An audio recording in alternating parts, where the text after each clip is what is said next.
All right. Here we are for another Wicked Weekend podcast episode. Fresh off of the last episode where spoiler alert for anybody who cares about the last episode where I played the Call of Cthulhu solo game. I burned to death last week, so great to be back after that horrific ending from last weekend. But I'm here joined by a couple awesome creators, Cody from Ironverse Comics. Howdy, Thank you for joining folks. us. Thank And you. Mike from Omenverse and Revelation Comics. How are you doing today? Pretty good. Excellent. I'm beat. Good. Looking I'm forward beat. to playing D&D. Oh, later. Jesus. Yeah, you got a D&D game going on tonight, right? Your continued campaign. Yeah, I do. And Got to be just the a most couple epic hours. campaign you guys I've ever seen. Like, you guys have been on that warpath for a while now. Yeah, we've been playing Princes of Apocalypse for a really long time. I think we're at about 29 or 30 sessions. Pretty wild, man. I've never had a campaign Yeah. that long. Yeah. Yeah, That's no, pretty I cool, played some 3.5 edition back in the day, and we did like 3 sessions, and that was it. And that's totally, yeah. that's the extent of my Dungeons and Dragons experience. Besides, like I played Icewind Dale from back in the day. Icewind Dale 2 in particular. I played some. Oh God, Baldur's Gate is back in the news again, but I played some Baldur's Gate also back in the day. A lot of the PC games I played, but I never got to the tabletop much at all. Not that I wasn't interested. It's just hard to get together. I know. Just to give you an idea of the size of Princes of the Apocalypse, we played Lost Mines of Phandelver, and we played a kind of mixed campaign that was kind of amalgamated by our DM that went through several campaigns, and we did all of that. We did all of that in about 30 sessions. Now we're around 30 sessions for just Princes of the Apocalypse. Woo! Yikes. Hey, that means you guys are having a lot of fun. I love hearing that. Oh, yeah. I can't stick with anything that long most of the time. For most things. Been lucky to join their group a couple times for some side games. And both times I've had a really good time. We just celebrated our 1-year anniversary.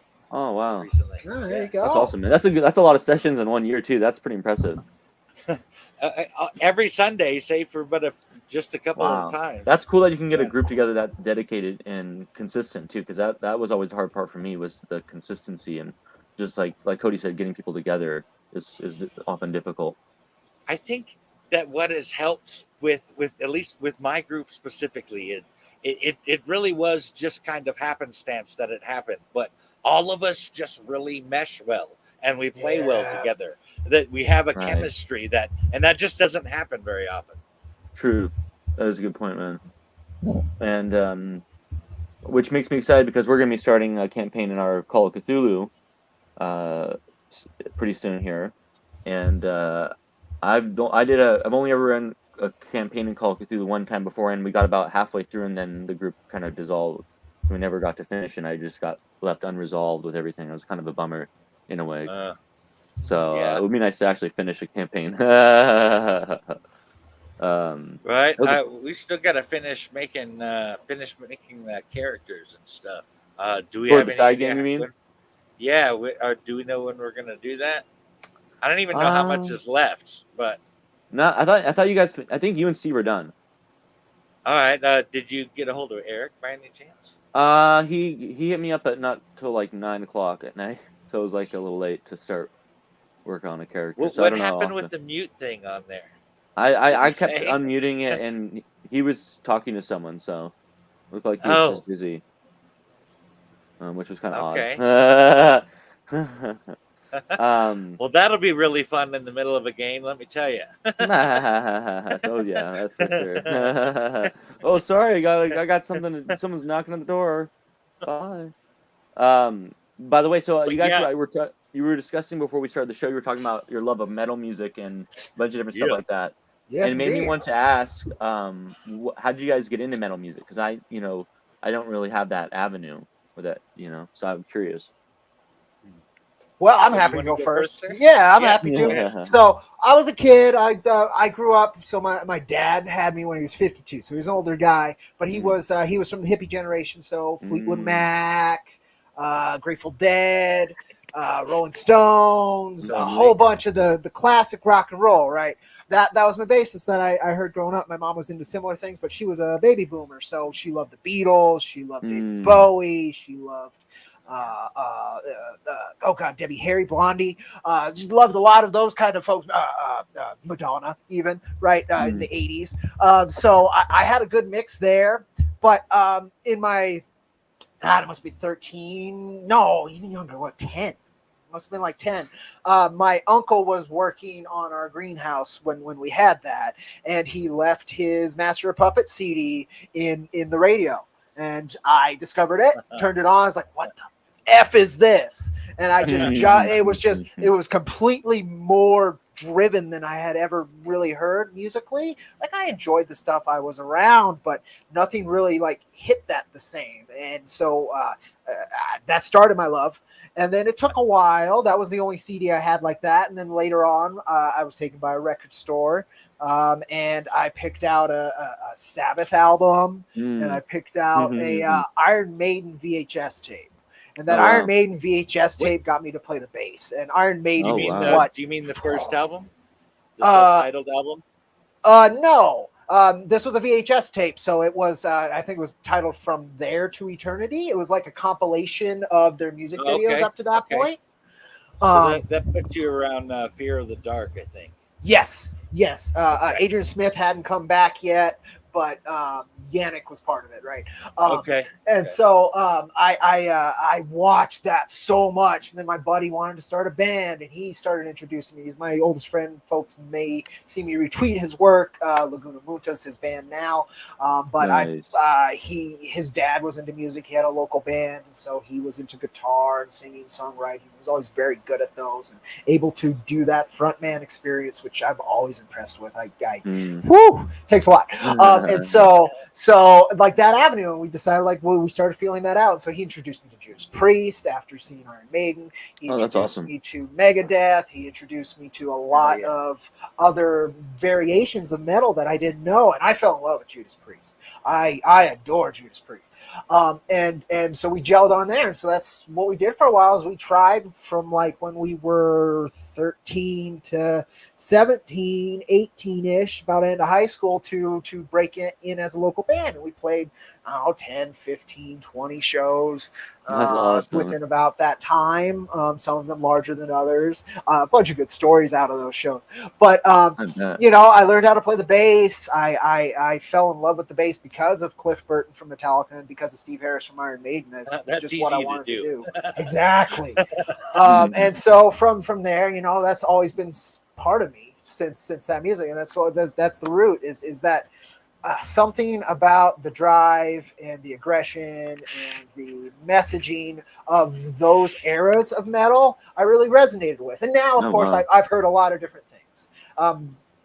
Mike here was talking about Slayer for a bit, and they don't resonate with me as much as other bands around that time, but I have listened to a lot of bands like that, like Cannibal Corpse. I've listened to, became a big fan of Arch Enemy. I love there's quite a few others, and there's been a couple new waves that I've really enjoyed, like Beast in Black, which is a little bit more symphonic, and I just love the diversity, and metal has never disappointed me in that bit. But I'm not just a metalhead. I felt metal introduced me to other bands as well, like Rush. My God, I love Rush. There's so many other like adjacent flavors of music from rock and roll, the core, the start, the soul, and I just fell in love with everything that rock and roll birthed, basically. And now I've gotten into jazz. Like as I got older, just music is so important to my soul and how I can ground myself on this plane, right? It's awesome, yeah. And that's where I found it. I gotta ask you a question about that. You say that now as you've gotten older, it's just kind of music in general, right? Yes. I remember when I was a kid, there were social groups based solely on what kind of music you listen to. Like metalheads did not hang out with people that listened to like Motley Crue. Yeah, to be fair, yeah, hair metal and that. Right. There but was then a you hatred go to Pantera and you're like, oh well, they did start like that, didn't they? Freaking love Pantera. Right. That's another one I adore. Ozzy, But I Dio. wonder, oh my god! But was that the same thing when you so got I've into lucked it? Were out. there I've these always went to really groups? small schools, so there were Uh, small groups, but they were mainly friend groups, right? And sure, they had right, similar music tastes, and you could obviously tell who the hip hop kids were, and who the metal kids were, and who the like right. Good Charlotte and Green Day punk kids were. That was my Like you could sister. tell that who liked people who liked and enjoyed that. But there wasn't as much of that division. But also, I'm not like the friends I've had for a very long time. So I'm not that like networky. So I might not have even noticed those clicks when I was a kid, right? Like I'm not that aware of social dynamics. So I'm sure it could have been more prevalent than I realized, but at the same time, it didn't affect me to a level that I had to be aware of it. But we were definitely the metal kids. I was in band all those years as well, so I was part of the general band classes, and that mainly focused on, again, we did some AC/DC, like classic and hard rock is mostly what that band was focused on, the easy stuff. And so I kind of gelled there as well. But yeah, I think also like your area that you're from as well would affect it, right? Like I also grew up country western, particular outlaw country. So Johnny Cash, Waylon Jennings, Willie Nelson, those guys like that. That was also part of my grounding as a kiddo. And then you can kind of move a little bit to the left towards rock and roll again. You get Elvis and so on. So I mean, I had a good bound of the rock and roll, but I never had a bridge towards hip hop except for maybe the Gorillas. I'm a big Gorillas guy. Nice. I like me some Gorillas. Yeah, But like that's about as far as I go that direction. A lot of the other stuff, again, it doesn't tend to resonate with me. Like I would take Slayer over a lot of the other things I hear over and over again. Like I'd listen to a full Slayer album over like Nicki Minaj or the pop stuff that's out now. Like I would totally blow my eardrums out with a whole Cannibal Corpse, or God, I forgot the bassist did a spinoff. I listened to that's concept album. But anyway, so I mean, just music was the art form I started with, and it's always going to be a part of that. And metal was the one that like hooked me. It gave me strength. It had this voice that I, up until I had heard, again, Master of Puppets, I hadn't really been exposed to, and something that, again, it gave a very shy, docile kiddo a bit of a fire, right? And that's made a big difference for it.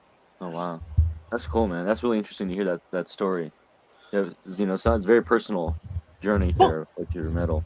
Well, art in general, right? I have stories like that with comics as well, right? It's what is movies, but music's one of those. It's just interesting because I only and I want to hear your side of it too, Mike, if you want to share, of course. Only metal really I was exposed to when I was young was I had a friend in high school who listened to a lot of like Swedish metal. Like he introduced me to bands like Opeth and In Flames and that kind of stuff. But that was really my only exposure to metal because I didn't know any. My parents didn't listen to metal. They were a little older too, and so they're not from that generation necessarily. I don't know. My dad, he had to drive me 45 minutes to high school every day, right? And then back as well. And especially since he's passed, I really realized he was willing to bridge those gaps. I had my music on in the car the whole time. So he must have heard Disturbed's Indestructible album, God, 100 times. And this is, at that point, a nearly 70-year-old man. And he was just jiving with it. That's cool, man. That's so cool. So it is, my dad would never do that, dude. That's the bit, right? And metal has that to certain people too. It's got that bit of off-put to it, right?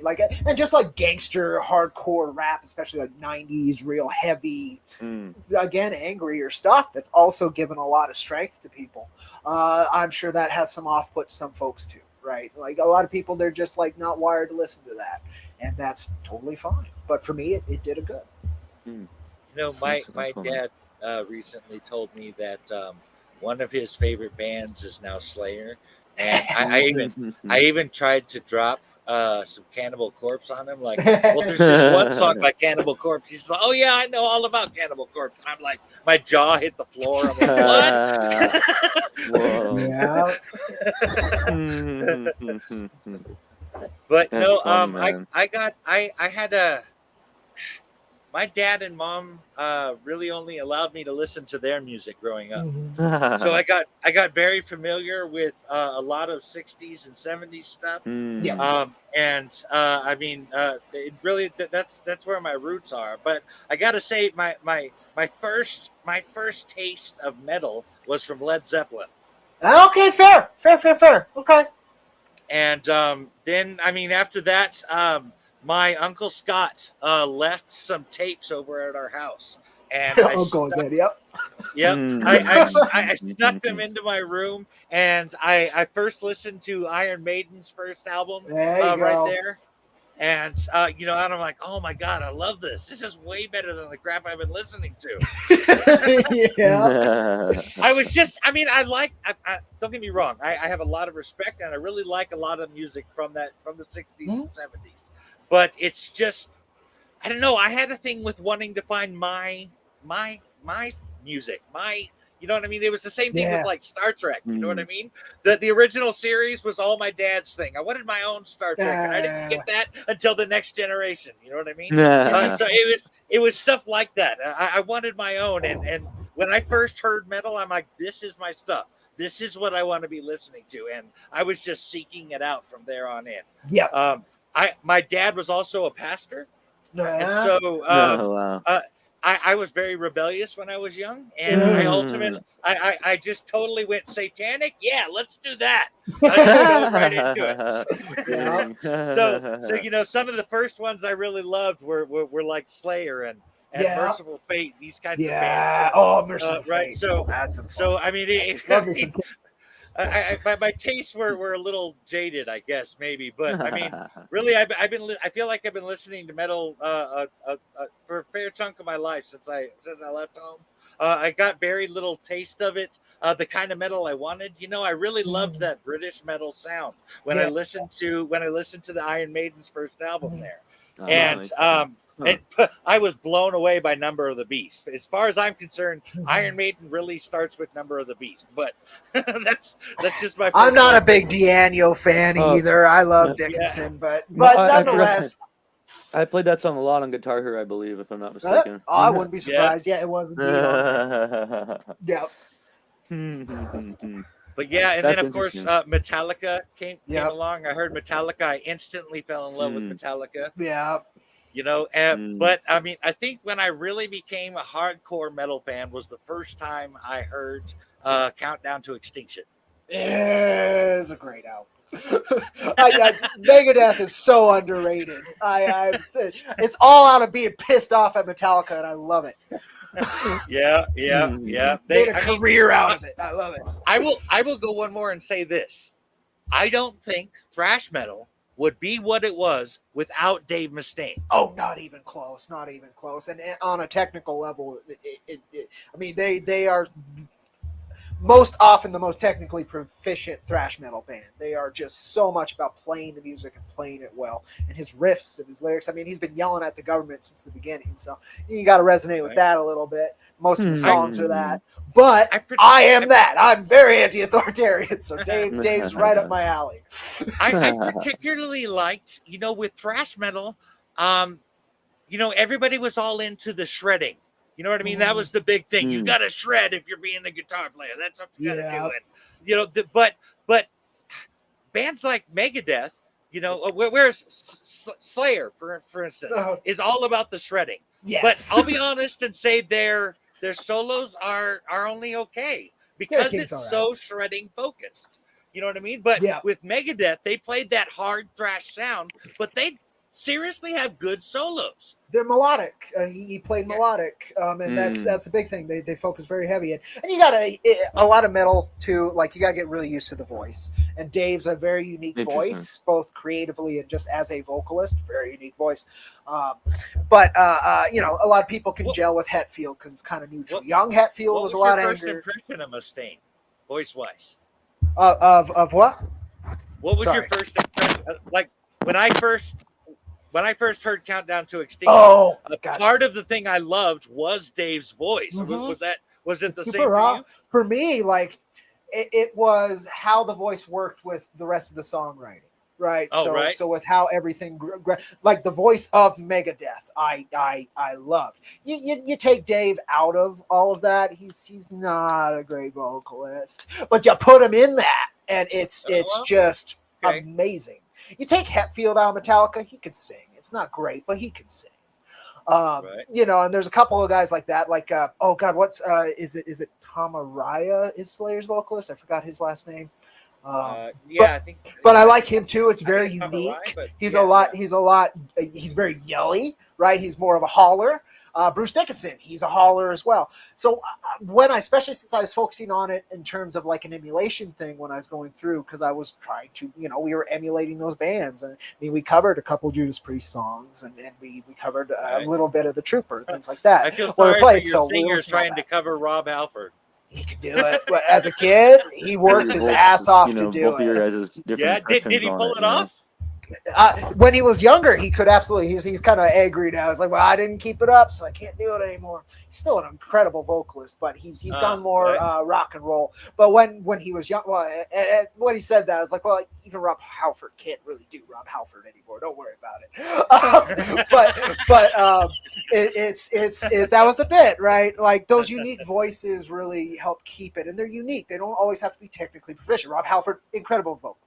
Bruce Dickinson, it's his stamina that is incredible, and he holler sings, which is a different type of singing, right? Again, it's like the Slayer singing, and then you've got the guttural growls that you get with Cannibal Corpse or Opeth. Hold on, I gotta ask about that. When you say he hollers things, there is an actual type of metal where people just yell into the microphone. Okay, but I don't think Bruce Dickinson does that. Is that what you mean? No, it's called a holler. He does holler.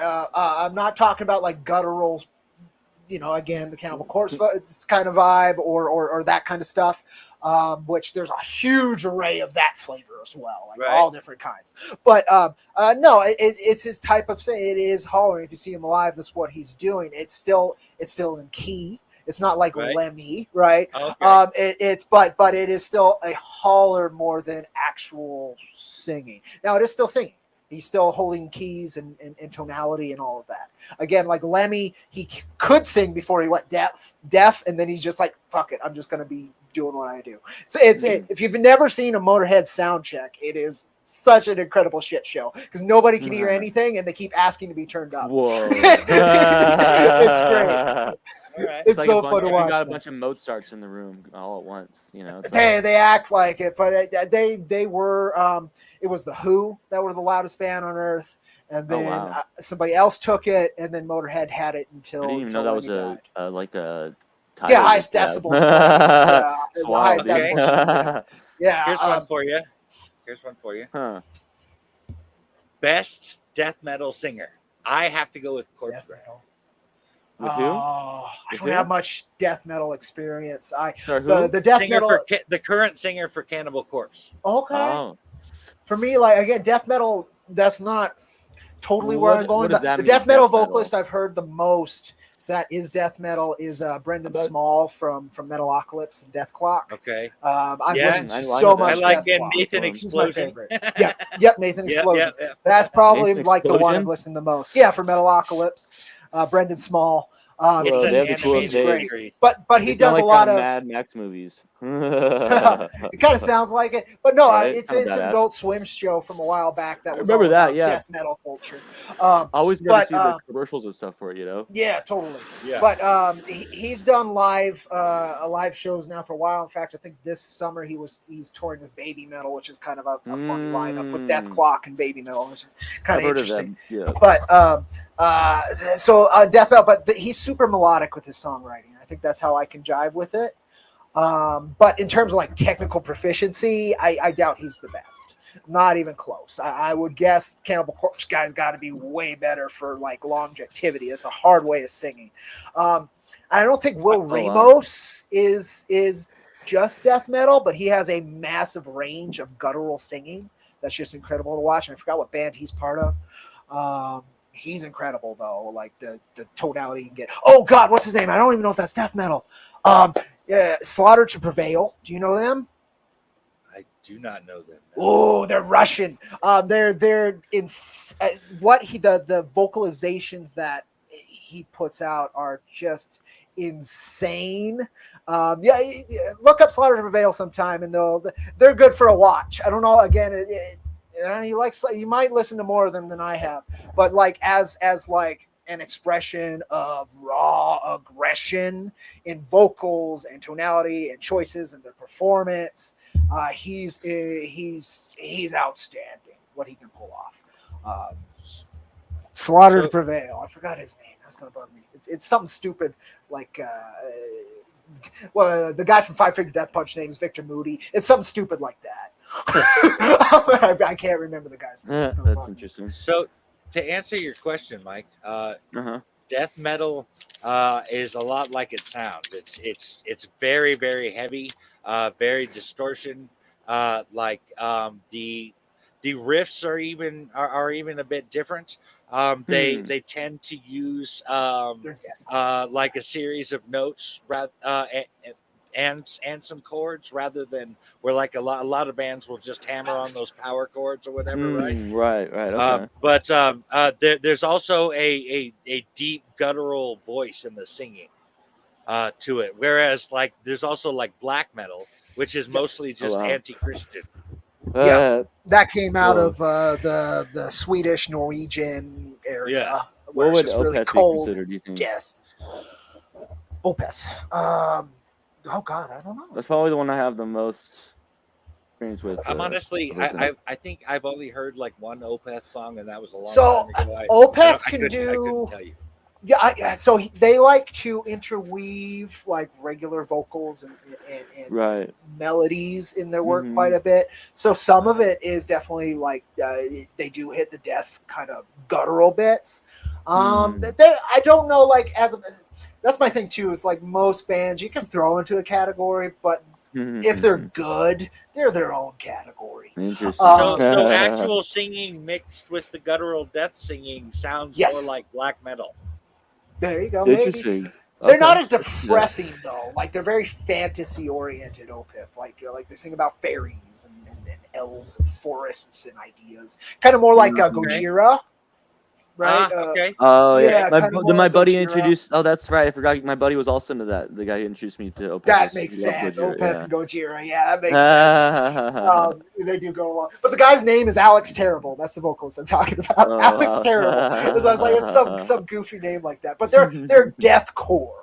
So I don't know what the core qualification means, right? Like, but I guess that would be a type of death.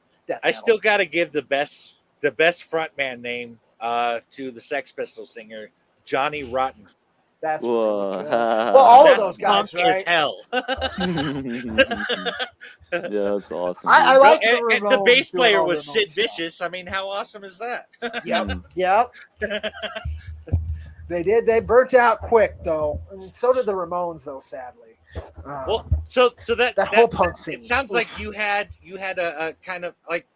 I think one of the first things I was turned on to initially was punk before I got to hear any real metal, and so I have some punk roots. There's a lot of punk bands I like, and I was wondering if you had any kind of little bit. Like again, I mentioned Good Charlotte. Like that was a CD I ended up with from a friend, and I don't remember what album it is or any of that. So I listened to that a lot. It was fun. It was back when you could.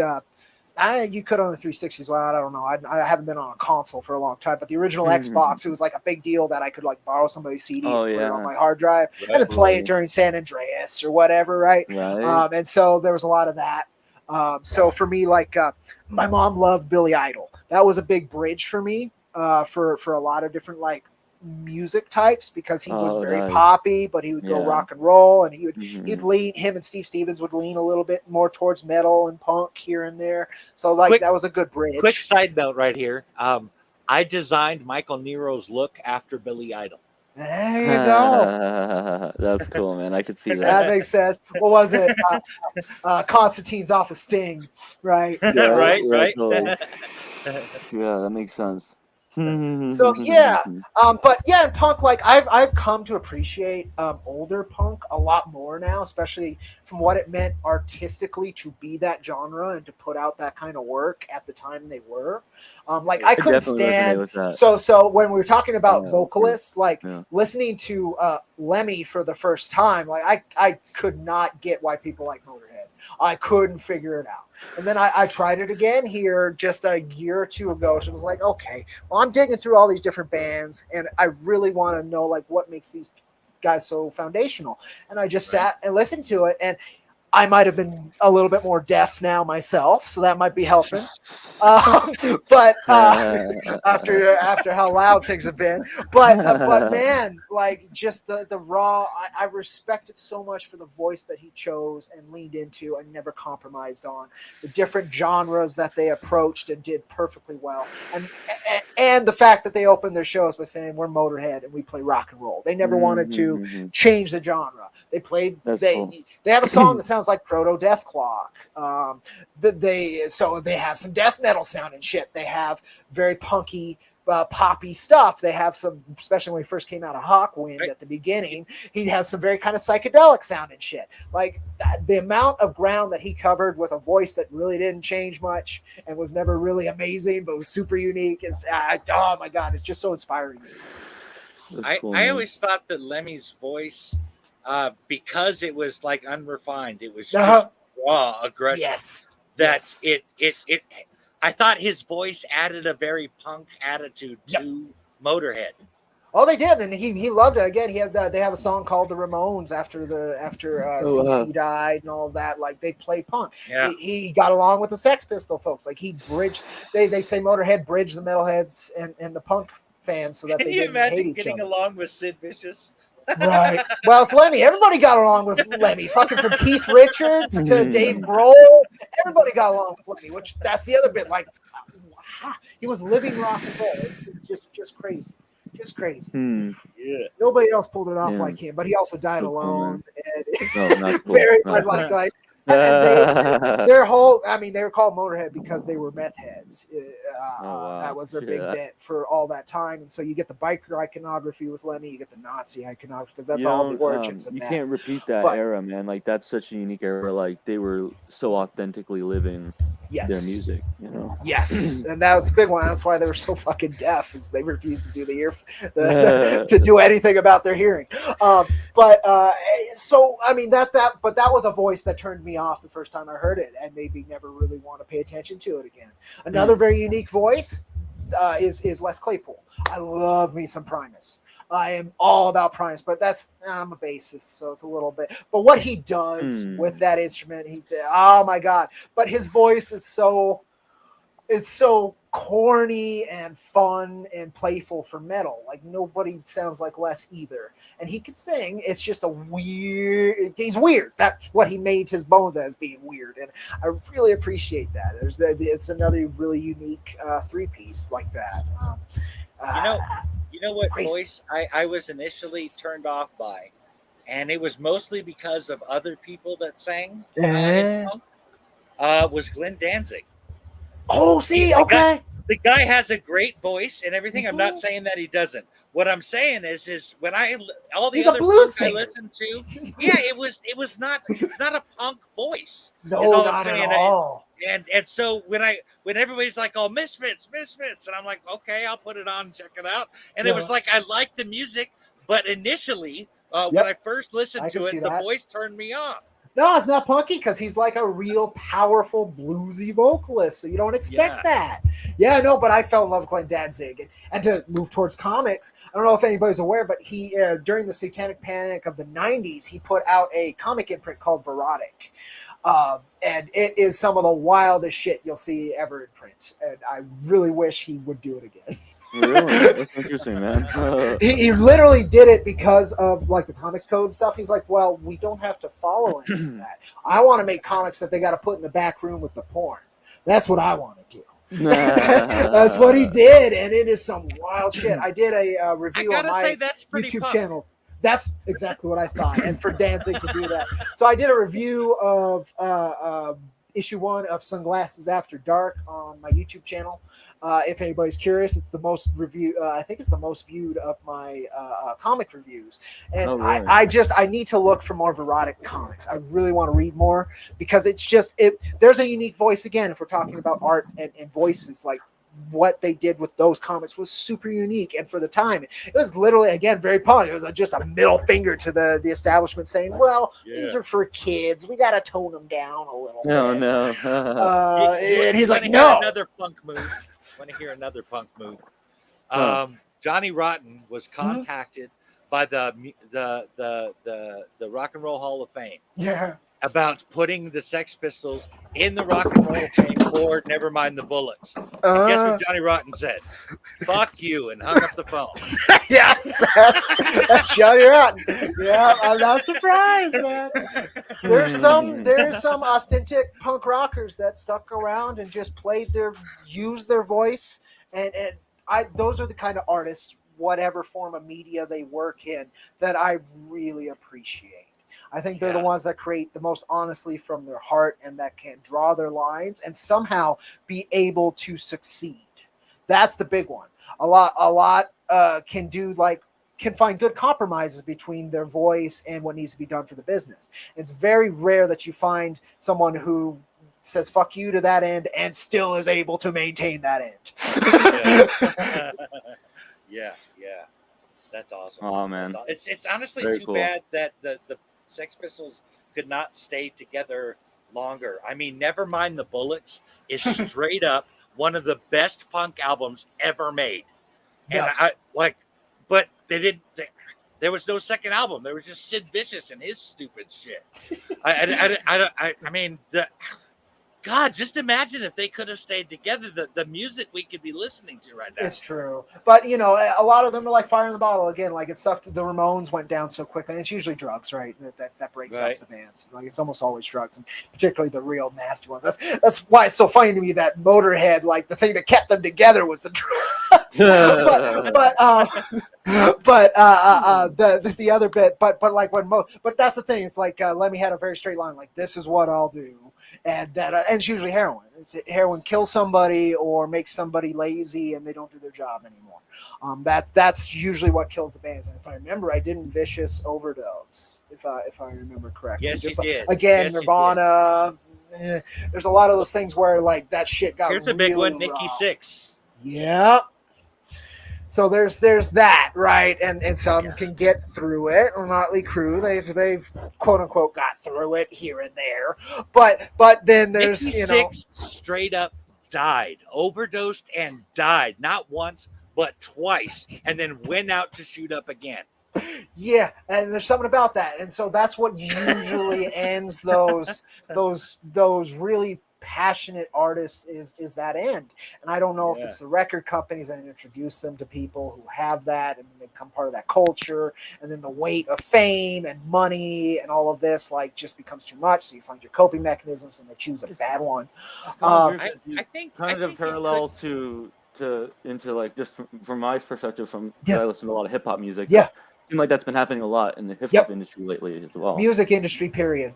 It is nasty. It is seedy, and that's the one. Again, when I say like the artists who have very unique voices and survive the industry as long as they do and are able to say fuck you to the industry, but the industry somehow still, I don't know, they still somehow keep together, right? And they're able to put out album after album after album and keep putting out art and all of that. Like it's incredible. Yeah. All the chips are stacked against you. Like I did. I think that the music industry is certainly part of it. You think that getting that record label to sign you or something, that you think that's going to be the end of it. You finally made it, but that's just the beginning of a whole bunch of shit. But I'll tell you something I've noticed: 9 out of 10. Those amazing creators in whatever field, 9 out of 10 times, they are broken people. Yep. Hmm. Yep, and that's part of it as well, right? Like Dave Mustaine had to find faith, and that's what kept him alive. Otherwise, he would have been dead many years ago. Right. Like he had the same problem. But he found and he found faith, and he's like, well, if I dedicate myself to this and I take care of myself this way, I could live longer and actually take care of my daughter and all those things, right? Aerosmith, Steven Tyler, and the Toxic Twins, him and Joe Perry, same kind of deals. Eventually, they face a wall, and either they push it and die, or they change something. And many aren't strong enough to change something, and so we get into bad places. It's wild, man. It's such a chaotic period of music history, but it's also creating some of the most creative, most innovative, and best stuff. You know, it's like a weird dichotomy. Yep.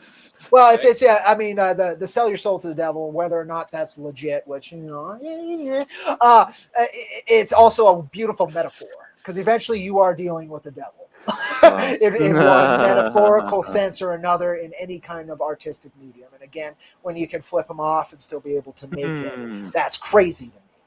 I'm of the opinion that the reason that this is kind of what I said, but I mean, the best art, the best stories, the best pictures, the best whatever seems to be like, if you don't have a source of pain behind that, it is less than, is all I'm saying, I guess. It tends to be. I mean, I'm sure there's been some great and some people, like, they don't bring the pain out in the art. In fact, they bring out something completely different. Like, again, Bob Ross, like, just out of generic, right? Like, he left a huge legacy of just bringing joy and calm and peace out of probably what was a very difficult life up to that point. There's a lot of those kind of artistic expressions as well that you wouldn't really think twice about it. But yeah, again, there's a lot of people try and make good out of their darkness. A lot of people just try to express it so they don't have it feel alone, right? Because people will resonate with it. And a lot of metal is that. There's a lot of those bits, and it's just at the core of it, all art to me usually tends to be just a scream into the void of "I am here." I have existed, right? And that tends to be the core of it, whether it's some stupid little doodle to the most extravagant orchestral piece. It's usually just some, like, making your mark on the world. Well, and even then, and I think a lot of the art too is like, some people do approach it with, yes, this needs to be this to this many people, or yada yada. But some people too, it's just, again, as I phrased it, screaming into the void. You just want, it's just an expression. It's just a output of energy manifested into some kind of media form. I think it's a little bit more than that. Art to the artist is therapeutic. I would hope so. Some it's the opposite. Sometimes again, and then they go to different coping mechanisms. Tortured artists. Well, yeah, if you're doing it right, I think it is. I would agree. We got another contender in the ring, ready to talk metal. We got Matt. Howdy. I know. How's it going, everyone? I'm pretty sure he's a metal fan as well, if I'm not mistaken. Is that right, Matt? Yeah, you can say that. Right? I grew Cannibal Corpse, right? Cannibal Corpse, As I Lay Dying, Black Dahlia Murder, Judas Priest, Slayer, everything. I grew up on that shit. Let's put it that way. Dude. Yeah, dude. I was like, Matt's got to get in here on this, you know. I do have some opinions of what you guys were kind of saying. As far as the whole screaming into the void thing, that kind of is an aspect of metal in a sense, because regardless of who's listening or not, a lot of times with metal, it's not you being a devil worshiper or you just being a pissed off person. It's usually you've had enough, and enough is enough. And even if the only thing you can do is scream, you got to do it. Yep. Yep, that was a lot of it. So, Black Sabbath came out of the nasty coal mines and shit of Britain. So did Priest. It was like the town next door to use Priest. So that energy that was down there was, that led to what is now called, God, what do they call it? Sludge, right? Was what Sabbath kind of started with, where it's got this kind of psychedelic, but it's still driving and dark and often I heard very Sabbath angry. described once as slow doom. There's Doom. I could see that. Doom, I could see sludge. that. And then they've done heavy metal. They've done all the different flavors, rock and roll. That's the vibe. It was, again, just like punk was angry, but more specifically at authority. Metal was like, this existence is hard. And so metal, I think, is also just like the blues, honestly. It's a little bit of the blues, but it's also harkening back to the harder years, in a sense, like medieval ages. That's why there's a lot of this aesthetics of exactly like armored saints doing the thing that must be done, even though it will kill you. You know. And now you have bands like Sabaton. What they called the Crusades. They called those like being in hell on earth for them. So I could see a lot of those motifs harkening in for that, you could say, rebellious nature, but just a nature that has always been there, but is lesser today than it was then. I have something I would like to. I heard in a doc. I was talking about the Inside Metal docs earlier, and it's just something I got from that. What I heard from the people that were doing thrash and speed metal and stuff like that was that it was actually in great part in direct response to the hair metal thing that was going on in LA there. They were singing about partying and getting laid, and metal was like, well, we're not going to sing about that shit. We're going to sing about this dark stuff. We're going to go in a totally different direction. And it was actually an attempt to go the opposite way. Hair was leaning into pop culture, right? That time, going glam and pretty and 80s and colors and everything's all right. We're gonna have fun and everybody's okay. And thrash is like, are you seeing the same world we're seeing? Where one is seeing fucking master puppets, one is just kill them all. One wants to give in to that chaos. Exactly. One is trying to bring peace through chaos. The other one's like, no, you got to just give in to it. Give in to that anger. I gotta ask. We're all metalheads here. I have to assume that everybody else has been in a mosh pit at some point. Yes. And I gotta ask. I was watching this thing on Bay Area thrash metal. And oh my God, that was an entirely different kind of mosh pit than I've ever even been a part of. That Exodus stuff about their brutal mosh pits was not a joke. These people, are bad. Their point in the Bay Area when thrash first started busting out there was to hurt people. They literally just ran around in a circle, beating the shit out of each other. And so, I mean, there was literal blood on the floor. As I recall, one guy actually died. Yeah, I wouldn't be surprised. There's a reason. I think that's happened at a few of the Disturbing concerts too, where they had the wall as well. Like that was like when it all first really started coalescing together. And I think Ozfest even had one or two people die a few times. Yeah. It's just something that naturally forms, something that naturally happens. The culture around it has changed, honestly. Yes, definitely. Like you could never get around doing that anymore. But now, basically since they shot Dimebag on stage, the culture around metal and how you can act and what's acceptable and all those kind of things, kind of like everybody had to step back and like, okay,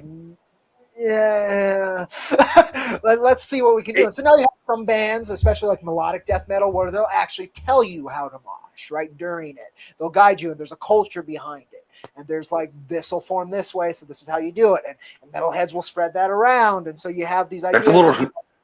It's a little more organized, a little less punk culture of just trying to do that. But like we had a metal show here, so local ones are far more dangerous than big ones. And so the metal show here, it got bad. Like there's a bad little, and it's a small group of like 100 people. It wasn't a big fucking show, but it got more violent than it needed to because it was small, and there's not like this culture behind it because these are local bands and all these different feelings to it. And I was talking to somebody there who's usually a punk fan, and they're like, well, even a small punk band would never tolerate that. Bruce Dickinson, James Hetfield, Rob Halford, fucking, oh God, what's his name from Tool? Maynard. Like, they stop concerts when they see it going out of control. And they have people pulled out of it at this point because they don't want anybody getting hurt. Everybody's there to have a good time. Some people are there to inflict something, and they need to simmer or leave. But before, and I'm not surprised when the culture is first forming, and it's raw, and as you said, chaos, yeah, there's some shit gonna go down. And it didn't need to, that always happens. I mean, there will probably, for maybe about another 100 years, there will probably not be another G.G. Allen, where if you were to go to his show, it is all free game. Yeah. It does not matter what you do. It is in the spirit of freedom, and that's what punk is, because to him, that's what it was always about. G.G. Allen is probably one of the biggest scumbags of music in history. God damn, did he have the spirit of music right? There you go. And he was a true punk, end and end. Shit, man. When I was doing it, you talk about that. There kind of being rules that kind of got around. When I was doing it, they called that pit etiquette. Yeah, there were rules. You know what I mean? Yep, you could exactly. get broken noses, no elbows, black eyes. That kind of shit. You know, it's basically simple like bits, but you know, you want in the pit, you're gonna get pushed around and roughed up a little bit. But your goal is not to actually like hurt anybody. And it took a little bit for that to become part of the. It took. I think it was around Dimebag getting shot, where they're like, oh, now we got to check belts and all that to really stick in people's heads. Like, this is a little too loose. It sucks, but like we took it too far. And Mike, I remember from the Bay Area. That's what I was about to say. From the Bay, what ended up happening is when things kind of slowed down, you could say, to the point where there became the mosh pit etiquette. Yep. Once when somebody kind of deviated, even when the punches and the swinging came in from the emo kids, like once when that started happening again, like I remember going to shows when I was like 13, 14, before emo music really became a thing. And I remember some people trying to do that shit in some of the mosh pits I was at. People would just gang up on that person and just start beating the crap out of them real quick and throw them out of the pit. And that was it. And it would just continue on after that point. And then sometimes you would get the people wanting to go against the crowd. So you would just stick with them. But as soon as somebody falls, you pick them up and everything. I will never forget, though, there was a local band, and this is why I agree with Cody about local bands being a little bit more crazier.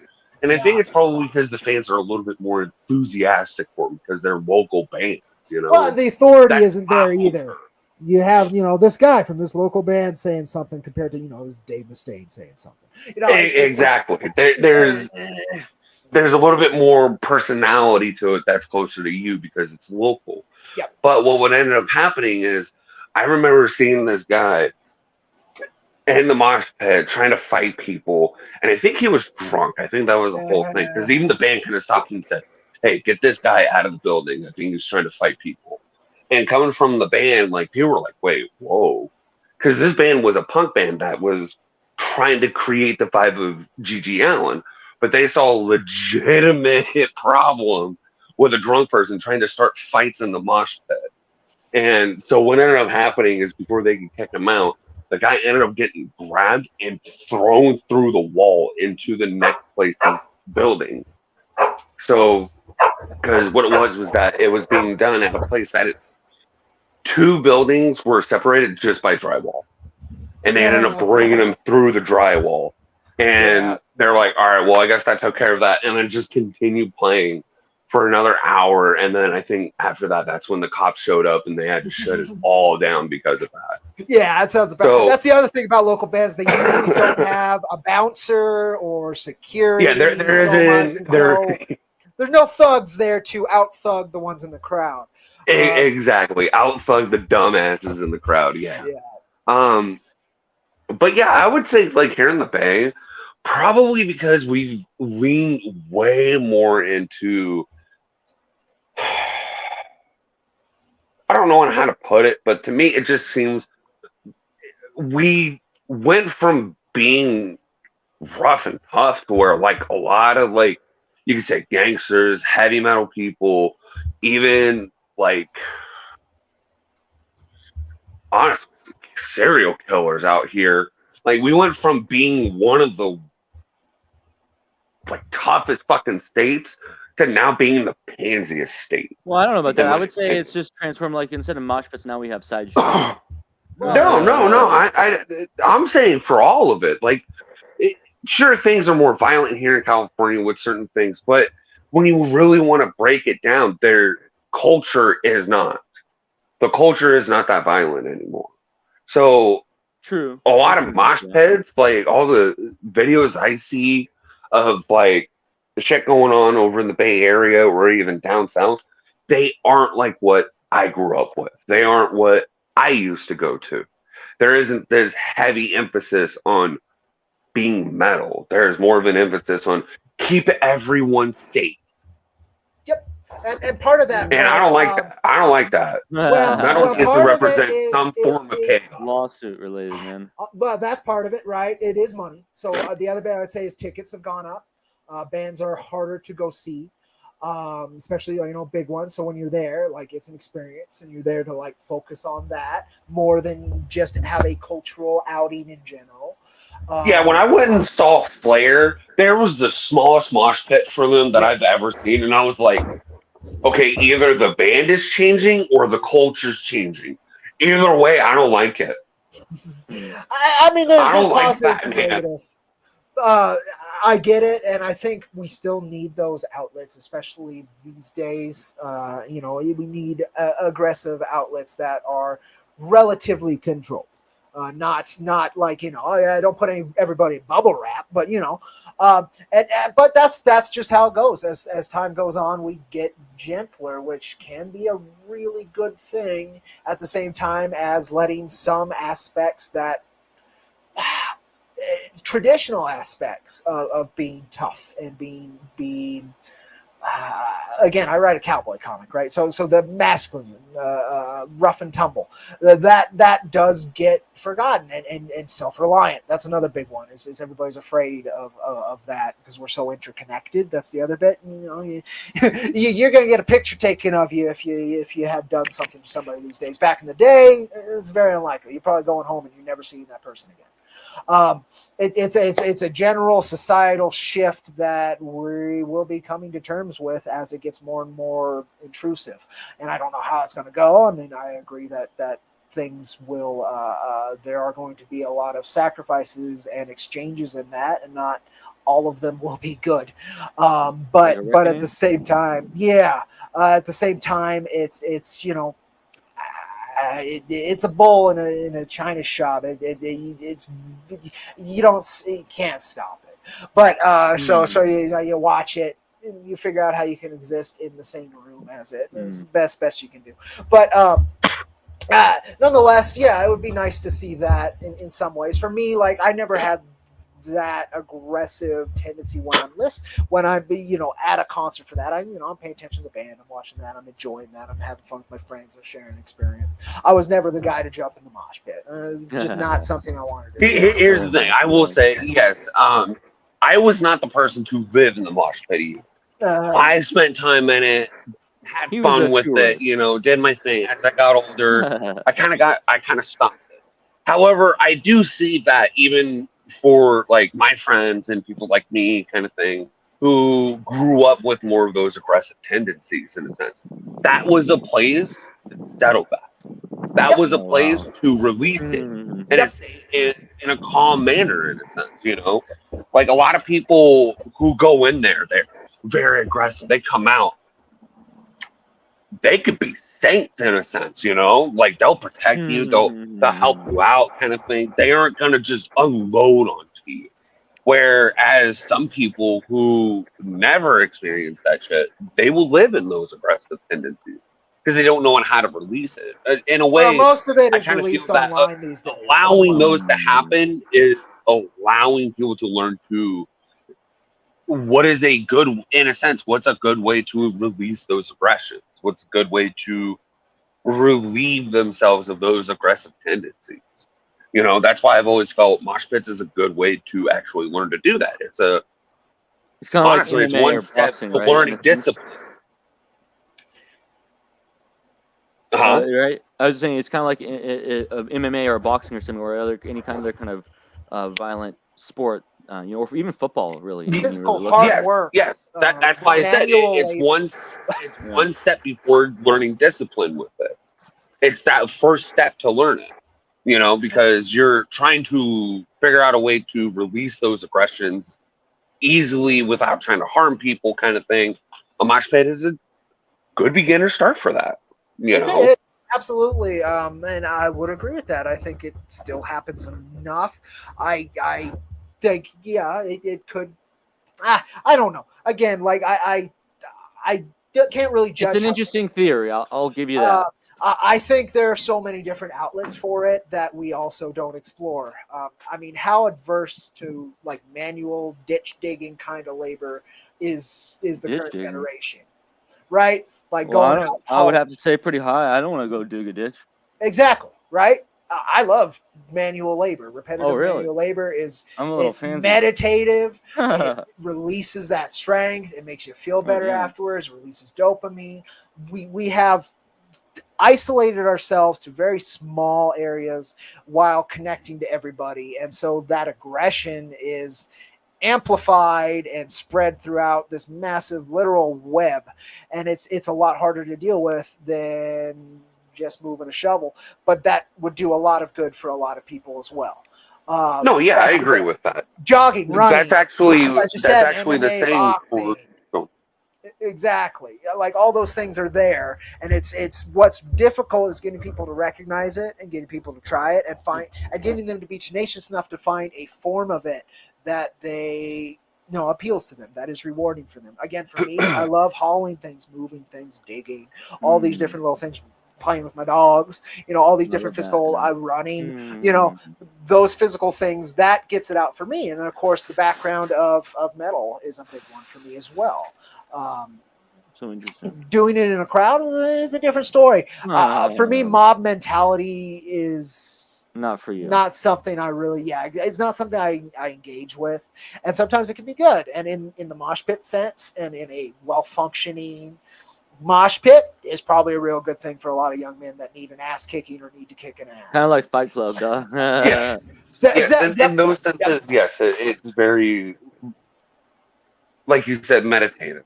And what you were saying as far as like manual labor, that is true. That does help, That is why there is that Japanese saying, or even a regular saying, that it's better to be a warrior in a garden than a gardener in a war. Yep. Just to be that's why there's that and all of that. But yes, but also to allow yourself to be tranquil while doing nothing, basically. Because sometimes a lot of people's problems is restlessness. Yep. They don't know how to just sit still. Again, sit there. And the society forces you to when physically you're not supposed to, especially kids. It's so rough. I hated school because of that. Really? But forcing them to engage where it's all mental, and the mind isn't the kindest place all the time. I'm sure everybody can agree with that. And so you need to engage. The body is given to you for a reason, in my opinion, and one of it is to test it and push it. I'm not the best at it, but I do enough to maintain my sanity, right? And some people aren't able to. And again, especially kids, especially these days, when I was a kid, we still had a landline phone, right? I didn't have internet till I was like 15. Those kind of interactions I was able to engage. As George Carlin said, go play with a fucking stick. So I was able to do that. A lot of us were. A lot of kids are. But when we were kids, a lot of people our age when we were kids, because we were the last generation to grow up without an internet in a lot of senses. And now you're seeing 4-year-olds they put them in front of a tablet because it's a lot easier than paying attention to your kid. It's like your parents putting you in front of the TV. Yep. Which to be fair, that happened plenty. Yeah, that did happen. That's why I grew up watching an animated series. That's why I watched Dragon Ball Z growing up. A lot of things I was exposed to was when I was a kid. Yep. So I can totally agree with that. Yeah, like in this day and age, we should have more active kids. Yeah. Yes. I mean, again, I think we probably could have been more active, but nonetheless, that's the bit, and I think that's why bring it kind of full circle back to metal. I think that's why current crop of metal, if you look at a lot of it, it is so diverse in its flavors and in its types of aggression, its messages, its approach to the music, its approach to its marketing, its approach to everything.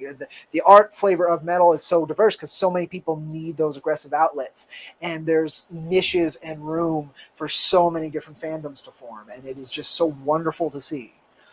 That's awesome, man. I love hearing that. What's funny is I kind of I don't really see this with a lot of other music besides music that's. It's a little strange because it just came to me, and you guys can verify or deny this if you want. I've been kind of noticing this with a lot of music that's, you could say, hated or is resented in some way. Those tend to, I would say, branch out of their original genres and start creating, coalescing a few other ones. Meanwhile, ones that are appreciated and celebrated, those have been, in my opinion, tending to stagnate. I wouldn't say fade away. Stagnate. Yeah, that's probably the better word for this, is that they're stagnating.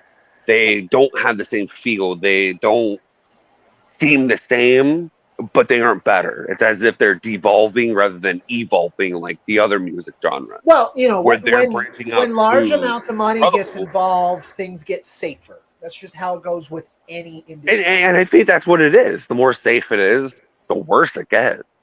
Yeah, because it's like, well, that's the same bad. Yeah, why doesn't this sound like your last song? That kind of thing. And so it takes a lot of very powerful artists to put their foot down. And it's very tough for them to do that because, again, it's a safe bet. The networks and all these different things that they try to keep their machine running, that keeps hundreds, in some cases thousands of people fed, right, with their art.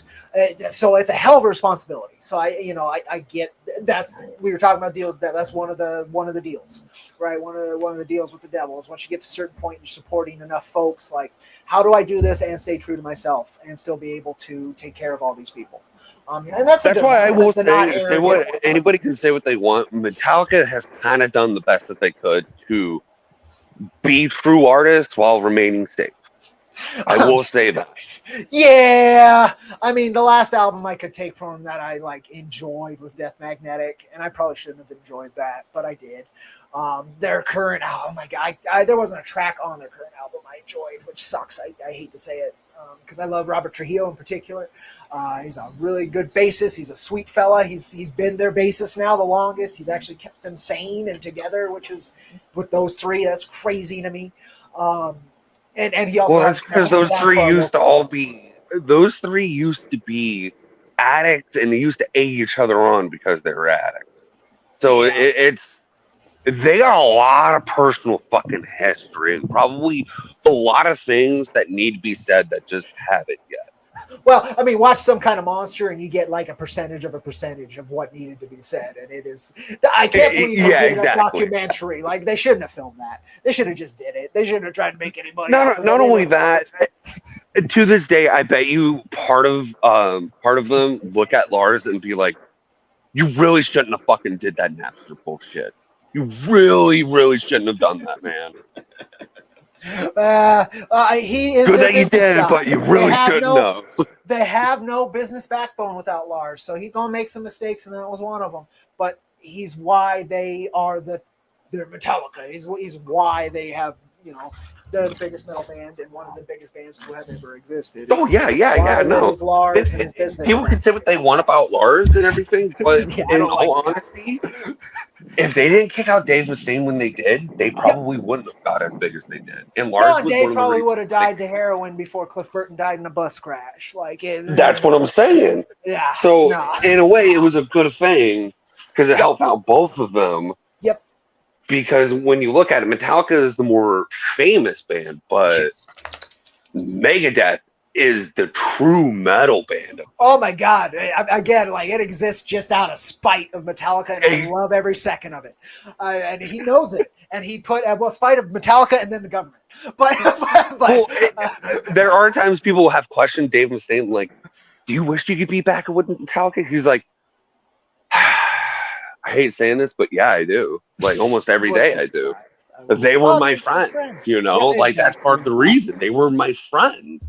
Yeah. But what happened, and if I couldn't be a part of them, then I'll destroy them. And I was like, damn. Like that is some anger. And he's like, but I've grown up a lot from the past 30, 40 years. Yes. Now I don't see it that way. Now I see it as if I can't be one of them, then I will be better than them. Yep.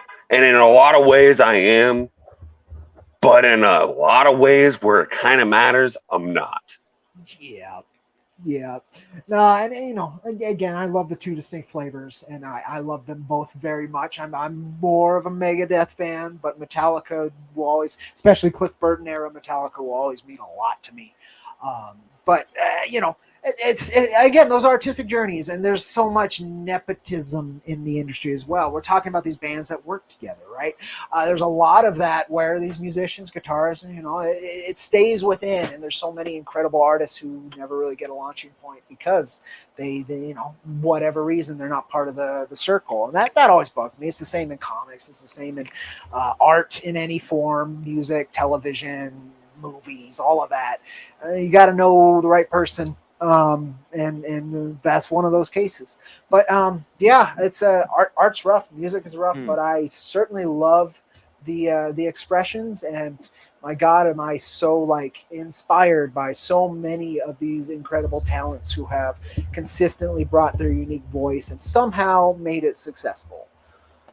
Well, I have to say, I appreciate learning all this information today because I really don't have that kind of background with metal. Like the only real entry point into metal I have is there's this person I listen to called Scarlord who does trap metal.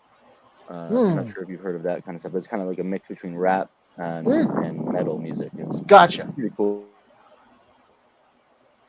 Yeah, no, I'm not aware of that, but I know there was in the early 2000s there was a big push for that, with Limp Bizkit and other bands like that who were trying to bridge that culture gap. Oh yeah, totally. Linkin Park even did it a little bit. Yeah, Linkin Park. That's another one. Yep. Yeah, another one is DMC Hammer, and I don't want to say Bon Jovi. I honestly think it might have been Dave Mustaine. What's that? There was a rapper who did no, it wasn't Dave Mustaine.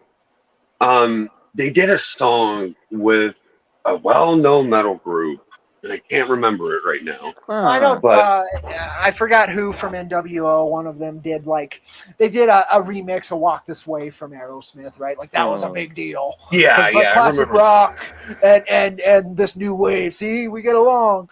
But it wasn't very honest. There's a great heavy metal cover of the song "Gangster's Paradise" that I love. I can't remember who did it, but yeah, it's a good one. Yeah, I love cross-genre stuff. Again, that's why I ended up getting into symphonic metal quite a bit, because that's classical crossed with, and sometimes opera even crossed with metal, and I'm a big fan of that. That's why I love Rammstein. They're industrial with metal. Yep. And some, Slipknot was that, Tool was that, but I'm trying to think. I know there's somebody else who kind of Disturbed leans a little bit on the hip hop kind of. I used to listen to a lot of Disturbed back in the day, man. Yeah, that's a metal band. So there you go. So that counts awesome. Yeah. To be honest, if you were a teenager around the time Resident Evil movie came out, yeah, you would be fan of Disturbed. Yes. Hell yeah. I mean, who couldn't love that guy on the cover, right? Mm-hmm. He's freaking badass as hell. No, Guy's great.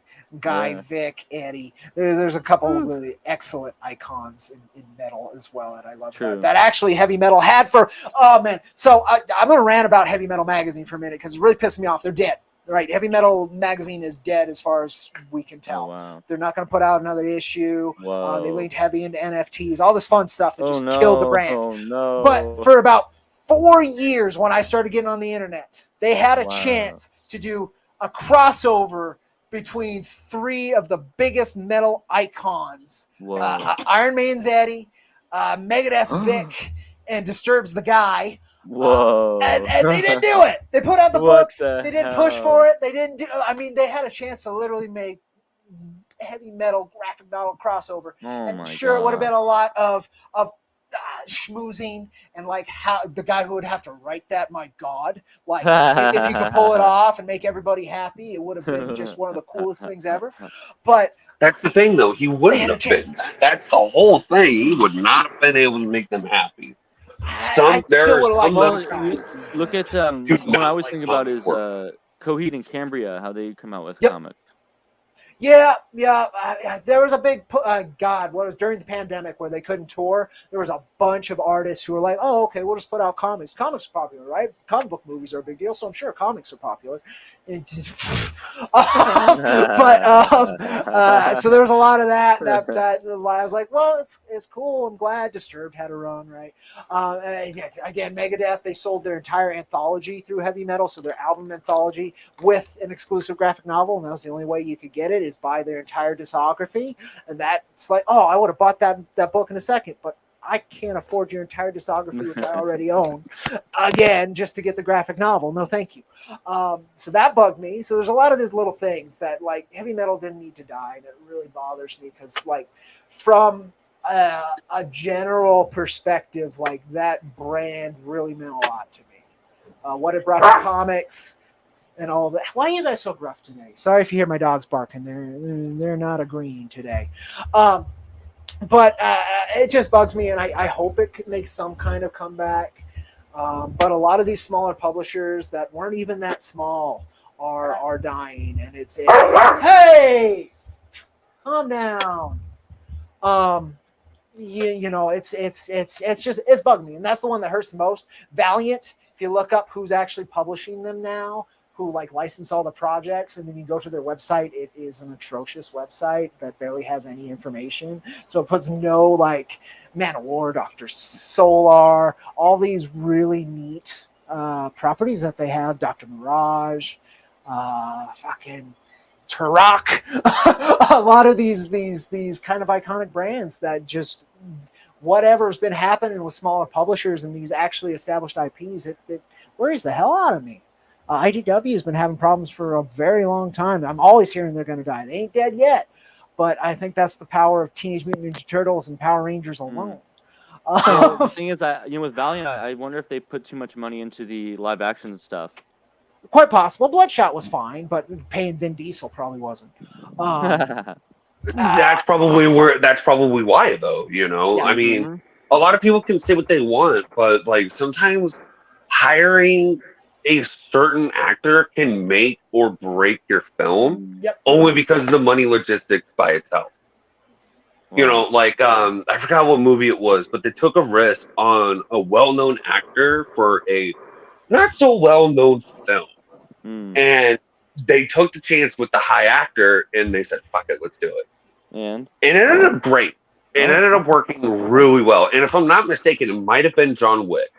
Either John Wick or a movie that came out around that time that actually was successful. Because Keanu Reeves was not originally attached to the project. I think it must be a different movie because, like, I'm pretty sure Keanu Reeves was always going to be John Wick. No. I know the way it all came about was that his double for his stunt double came to him and said, "Hey, I got a great idea for a movie. I would like to have you attached to it as a producer, so that this way it would be able to actually make some room." And he was like, "Yeah, sure. Let me go ahead and look at it."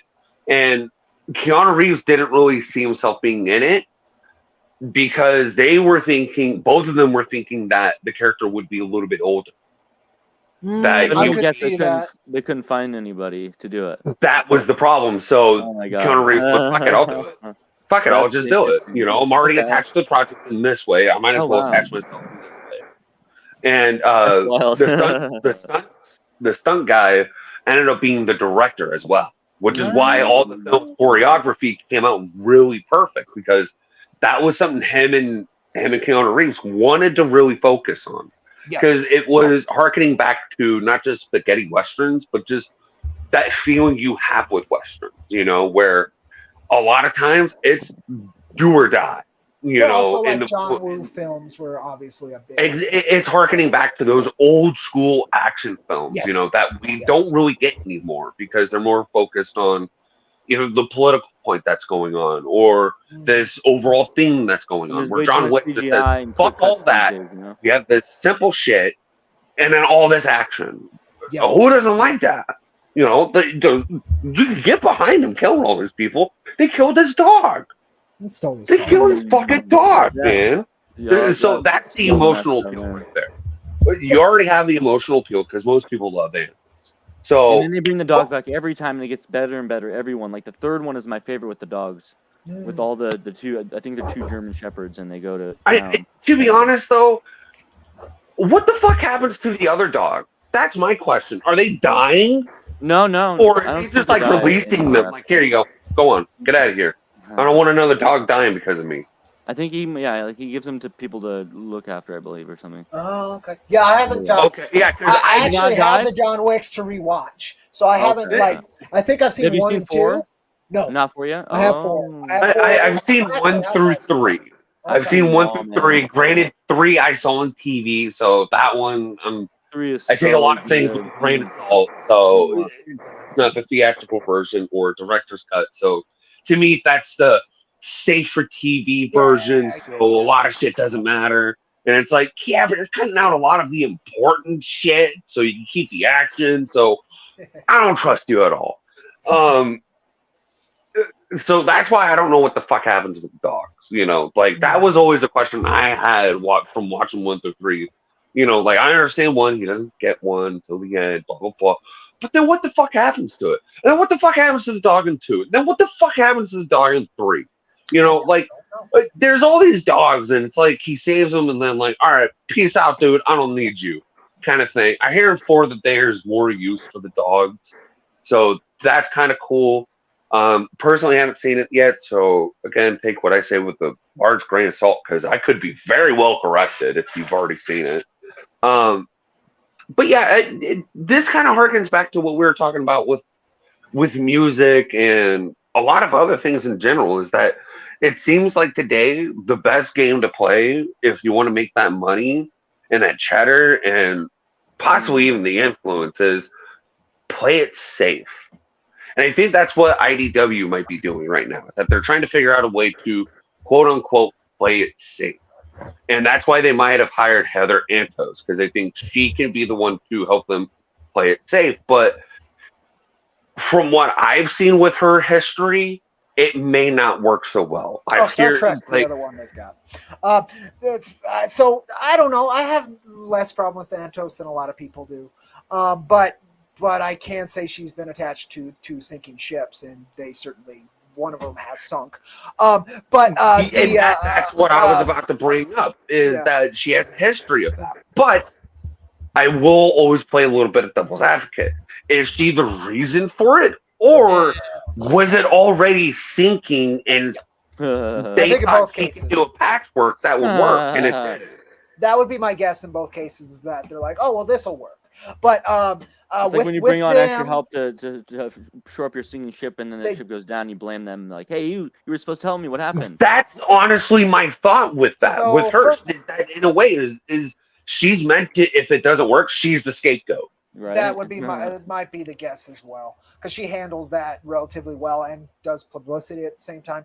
But the interesting thing with IDW, and I want to give them props just because I can, is that when they can't, and they've canceled all their creator-owned titles that they were putting out, and I didn't even know they were putting any out.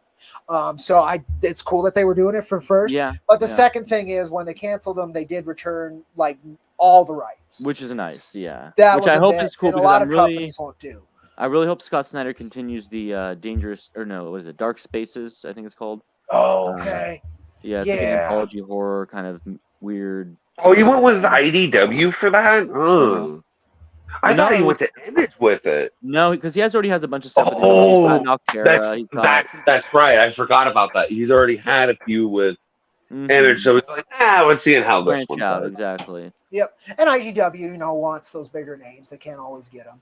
I appreciate Scott Snyder doing, going to those. Like Garth Ennis kind of does that kind of stuff too, where he'll do some stuff for Dynamite and whatnot. TKO, boom. It's probably because at the big two, since their main things are horror, or not horror, or superheroes, and they don't really like having those writers or artists branch off into other things. They don't really like that. So for Scott Snyder, he was probably like, they ain't gonna approve me to do this, so I might as well go with these guys. Well, in the case of like the big two, they used to have imprints for that, and they were called Vertigo and Max.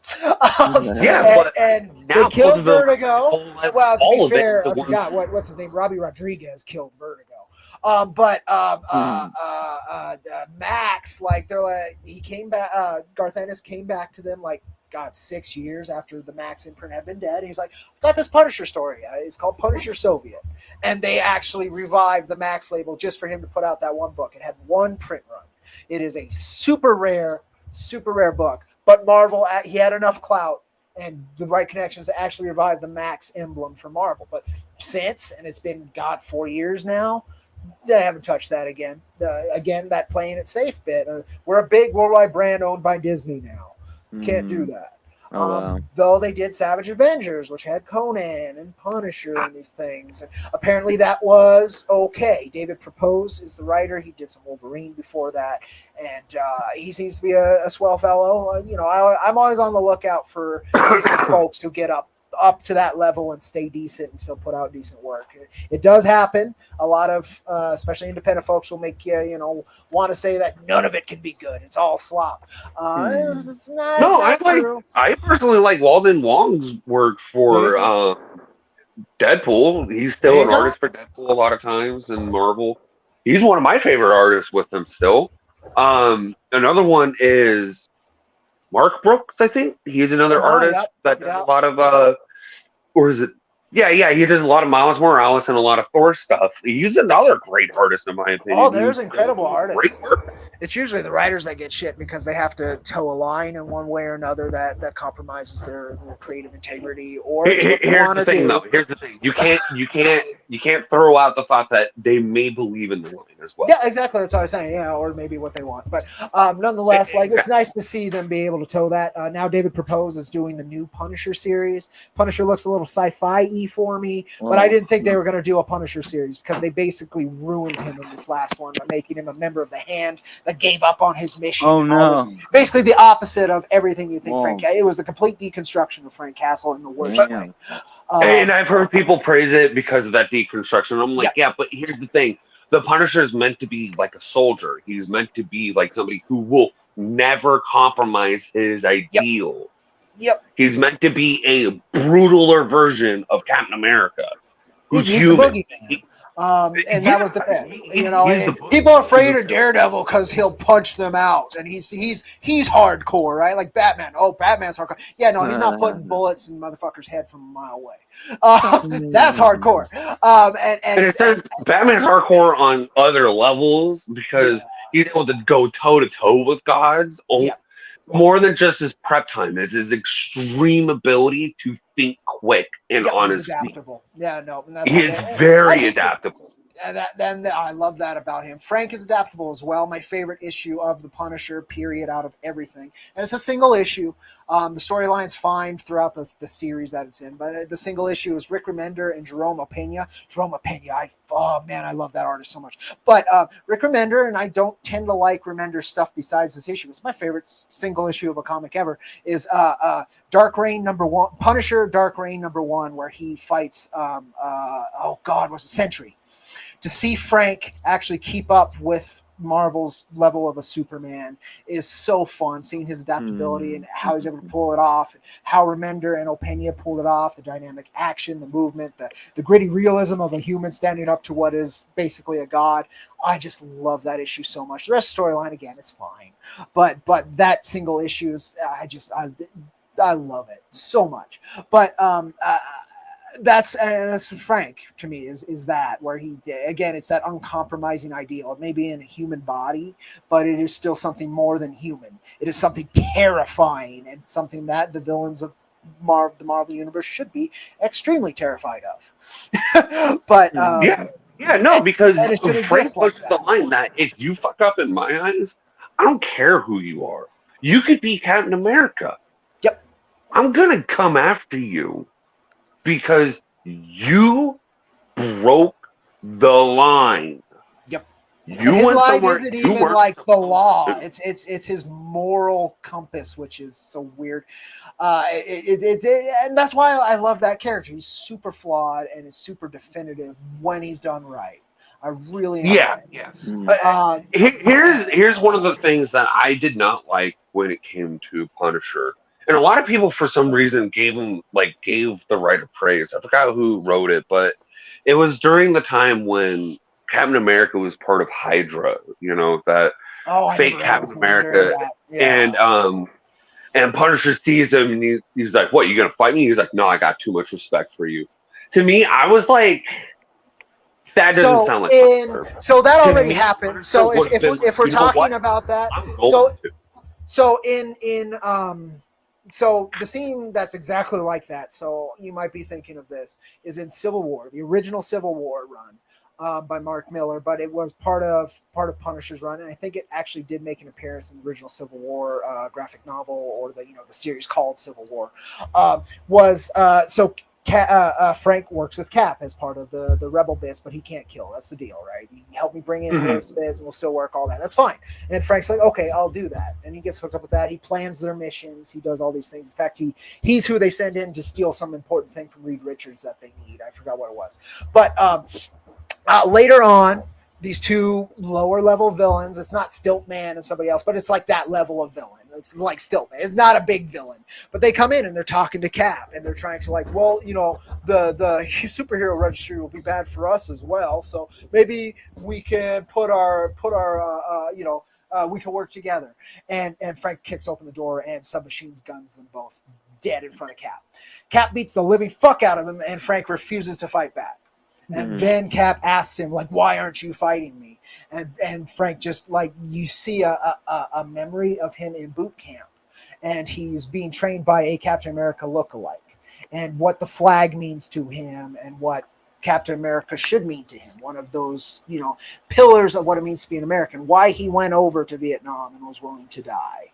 But here's the thing. I'll let you finish. And that's why he wouldn't do it. And because Cap isn't a bad guy, even though he was willing to talk with us, like that's a line you're willing to make, Cap. It's not one I'm willing to, but one that I'm also not willing to is to hurt you.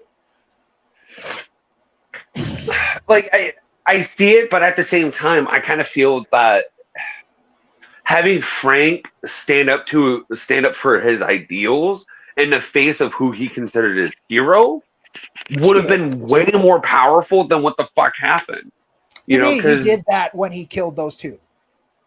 I mean, he did it. He murdered them in front of people. He filled them full of lead. That's true, yes. But what I'm talking about is, like, because this is, again, like, you got to remember, this is when they're trying to change things, Captain America is now part of Hydra and all that Not shit. during Civil War. He wasn't there. He was part of you call it the Resistance. I'm talking about a different time. That's why I'm saying, because I feel like they were trying to harken back to that. at that time with Civil War, and it just didn't work out because it's totally different circumstances. I could see that. I didn't read anything. I forgot what that run was called, but I know what you're talking about. I forget too, like Secret Empire or something like that. That's it. That's what it's called. Yeah. Okay, because I was thinking Secret Invasion. I'm like, no, that's the scrolls and stuff. For me, it worked in Civil War. I could see them trying to hit those notes because they did Civil War too, right? Like I could see them again playing it. Civil War, it worked. Secret Empire, I like Civil War. A lot of people hate Civil War because Captain America is not what he represents as America. You know, he doesn't represent that unchangeable American soldier. You know, that one who stands up for justice no matter what kind of thing. And the original Civil War, it did, and that's why Frank didn't pull that line. But yeah, the Hail Hydra one is that's a different story. And Frank would have and should have put a bullet in that. That's what I'm saying. A lot of people are like, no, that is so great. Like, that is such a great scene with Frank and Cap, and Frank not wanting to fight him because he respects him. I'm like, no, what? No. If anything, he works because he's like, you're not Captain America. He goes and kills a bunch of Nazis in Cap's uniform, and then he goes back and gives it to Bucky. He's like, oh, I'm done with it. I did what I needed to honor Steve. I went and killed a bunch of Nazis. And he did in a Captain America uniform. It was great. And Bucky lets him go. He's like, I think you kind of ruined this uniform a bit, but fine. We at least understand the same respect for the man. And that was a little awkward, but it's fun to see him dress up as Cap and kill a bunch of Nazis. It was fun. I would personally like to see, now this is only my headcanon, my fan fiction, I would personally like to see Frank as Iron Man. They did just that. Watch him use that high tech and just they did that. I don't know how it came out. Countless criminals, and I'd be like, I have no idea how they did that. This is the argument to it's called the give everybody Iron Man suits. Yeah, I don't know how that came out. I know they did it, and I've seen the art, and it looked kind of neat. Seeing Frank in there and the Punisher logo on an Iron Man suit, it was neat to see. I think it was probably during the time I didn't look at anything Marvel or DC, because for a long time before I started getting back into it, just to kind of keep up with stories and stuff, and then fell in love with DC Rebirth like a lot of other people. God, Rebirth was so good. I want those stories to come back. They were great. You know, those harken back to, like, in my opinion, when I was a kid reading comic books back in the early 90s and shit, you know? Like, early 90s all the way to the early 2000s, before I discovered anime and manga. Full, downright, like, just threw all that to the side and went, I'm into this now. I don't care about anybody else, but anime and manga, boy, this is good eating. This is good. Like, dude, I fell in love with that shit so much because it was so different, you know. It wasn't just superheroes or vigilante. Well. That's the problem. You picked up a story. It was that one writer till they finished that story. If they got or the one artist till they finished it, and then maybe in a different scenario or you know season 2 kind of thing, they change it up a little bit. Yeah, that's what I love. You know, I fell in love with that, especially when I got older. Lately, that's all I can really read is manga. I picked up Spy X Family after I watched the anime. It's so fun. But I've read through all of Attack on Titan recently. Nice. I had never finished it. I got to season 2 of the anime. I was like, what the hell is this? I got to Attack on Titan, and then it switches. And to be fair, somebody made an argument that it's true. It was always a war book, but it switches its tone very much to like it switches its tone warfare, from survival horror-esque to war-esque. And I can understand that. I can understand that. I was like, but I stuck with it, and I was like, okay, he still told a good story. He still told a good story. I'm watching the anime right now, so yeah. Don't spoil anything. I'm not. It ends well. Like it ends how from what it was working for. Like it's a good story. It's a good story. But the manga is one of the best, especially like the first 10 volumes. Some of the best and most precise pacing I've ever come across in sequential art. It is just page after page after page after page. That is, I will say, that is the one thing I personally have with Berserk that I don't like. Its pacing is not consistent, and I think that comes from all the hiatus. Well, that and like Exactly. Like getting through the Black Swordsman arc is kind of like, eh. And then once you get to the Golden Age, everybody's usually hooked. Which totally that's because the Black Swordsman arc, because it's the beginning. I think he's still feeling it it's out. his most. I would argue the that the pirate arc though is maybe not one of my favorites. At least it's short. The pirate arc's Yeah. short, at least comparatively. Like the Black Swordsman arc takes a very long time, especially if you're starting out, and if you don't gel with Guts as good point. A hardcore edgelord, I guess is the best way to put it right away. I would put. Here's the way I like to put Guts, and you could say American terms. He is a more edgier Frank. Yeah, in a lot of ways. He doesn't just get it done. He revels in the pain he gives his enemies. Yes. He loves it. And that works for me, but that doesn't work for other people. So what I also liked about Berserk, though, is as it went on, as Miura worked out, like, whatever he was working out through Berserk, and he's working out some shit through Berserk. No, dude, you can tell as Guts finds his found family, as Guts, like, calms down a little bit, but still has the metaphor, his black armor, right? He still has that in him, but he learns how to have that coexist in a actual like societal level, right? He's become the warrior in the garden. Exactly. I love that so very much. And of course it's still pain and it's still all of that, but I love seeing Miura take that edgelord super, like, again, I'm just gonna call him an edgelord because that's the best way to put it at the beginning of the Black Swordsman arc. And dude, it was late 80s. That's exactly what it is. My God, it was so beautiful to see, and I appreciate Berserk so much for that. I gotta ask you, I really want to hear your opinion on this. What do you think of the decision for the creative team to continue the series beyond? I want to read it. That's as far as I can say right now. Okay, I will be brutally honest. Do I want them to? No, I don't. I honestly feel that where it ended with Kataro would have been fine. However, do I want to see it? Oh, fuck yeah, I do. Oh yeah, no, Griffith needs to be put into his place. Like that. Yeah, and that's the thing. That if they end it and Griffith is still alive one way or another, hell no, they ruined all of it with that end. Yeah, no, he knows they would have ruined the 40 years it took to get to that point. People died. Like this is something I like to bring up to people who aren't really well versed in Berserk and don't understand how long it's been going on and like how much of a ravaged fan base there is. Yes. People have literally died waiting for Casca to get back to normal. Yep. Think about that. That long. People died while they were on that boat.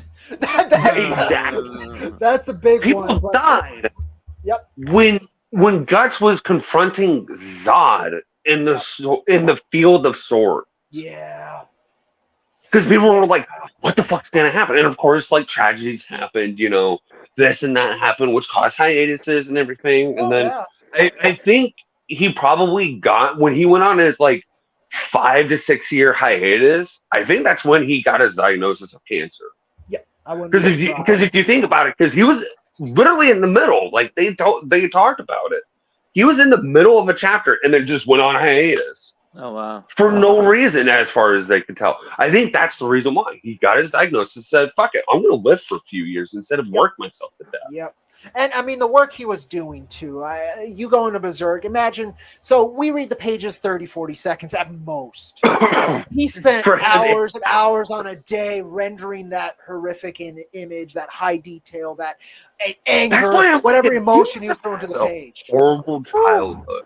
And that's why. So to go the some bad parts of his childhood, I wouldn't be surprised because it's very. He had to work through. Yep, that's why I love Berserk so much. That's why I think it resonated with so many people. I have still not to this day seen a creator's passing affect so many different communities, so many different fan bases of people.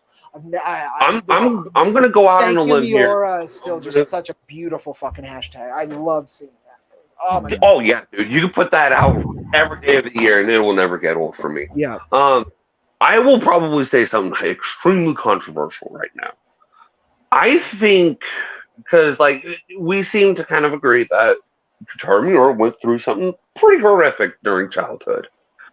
I don't know for sure, but he's definitely familiar with the material because I know he had a psychology background as well. Well, here's the thing, because as an artist, I don't like to draw certain things. I just don't. Yep. There are lines that I personally cannot cross, and I will not cross. But I do explore those topics here and there only because do I think it could help out with the stories that I built? Yeah, sure, maybe here and there, but not all the time. And if you notice, the way he uses his sexual scenes, they aren't meant to be that. They aren't. The first There's one usually with a core Casca and psychological Guts. aspect. That one with is. it. That's the romantic one. That everyone... is that one. But that's the point. It. That's it. There's not another one. Whew. Well, because it's in contrast with the rest of the series where it's all horrific and like yes, but I think it's more than that though. If you think about it, because you can look at the beginning, the literal beginning of the fucking manga is him having sex with the demon. Yep. And it's not meant to be him being an edgelord, like, yeah, take that bitch. It's none of that. It's, I know who you are, right? And he's like, yeah, and I don't give a fuck. And he kills her right there. Like that was the whole plan. He did that to get close to her, to be able to kill her like that.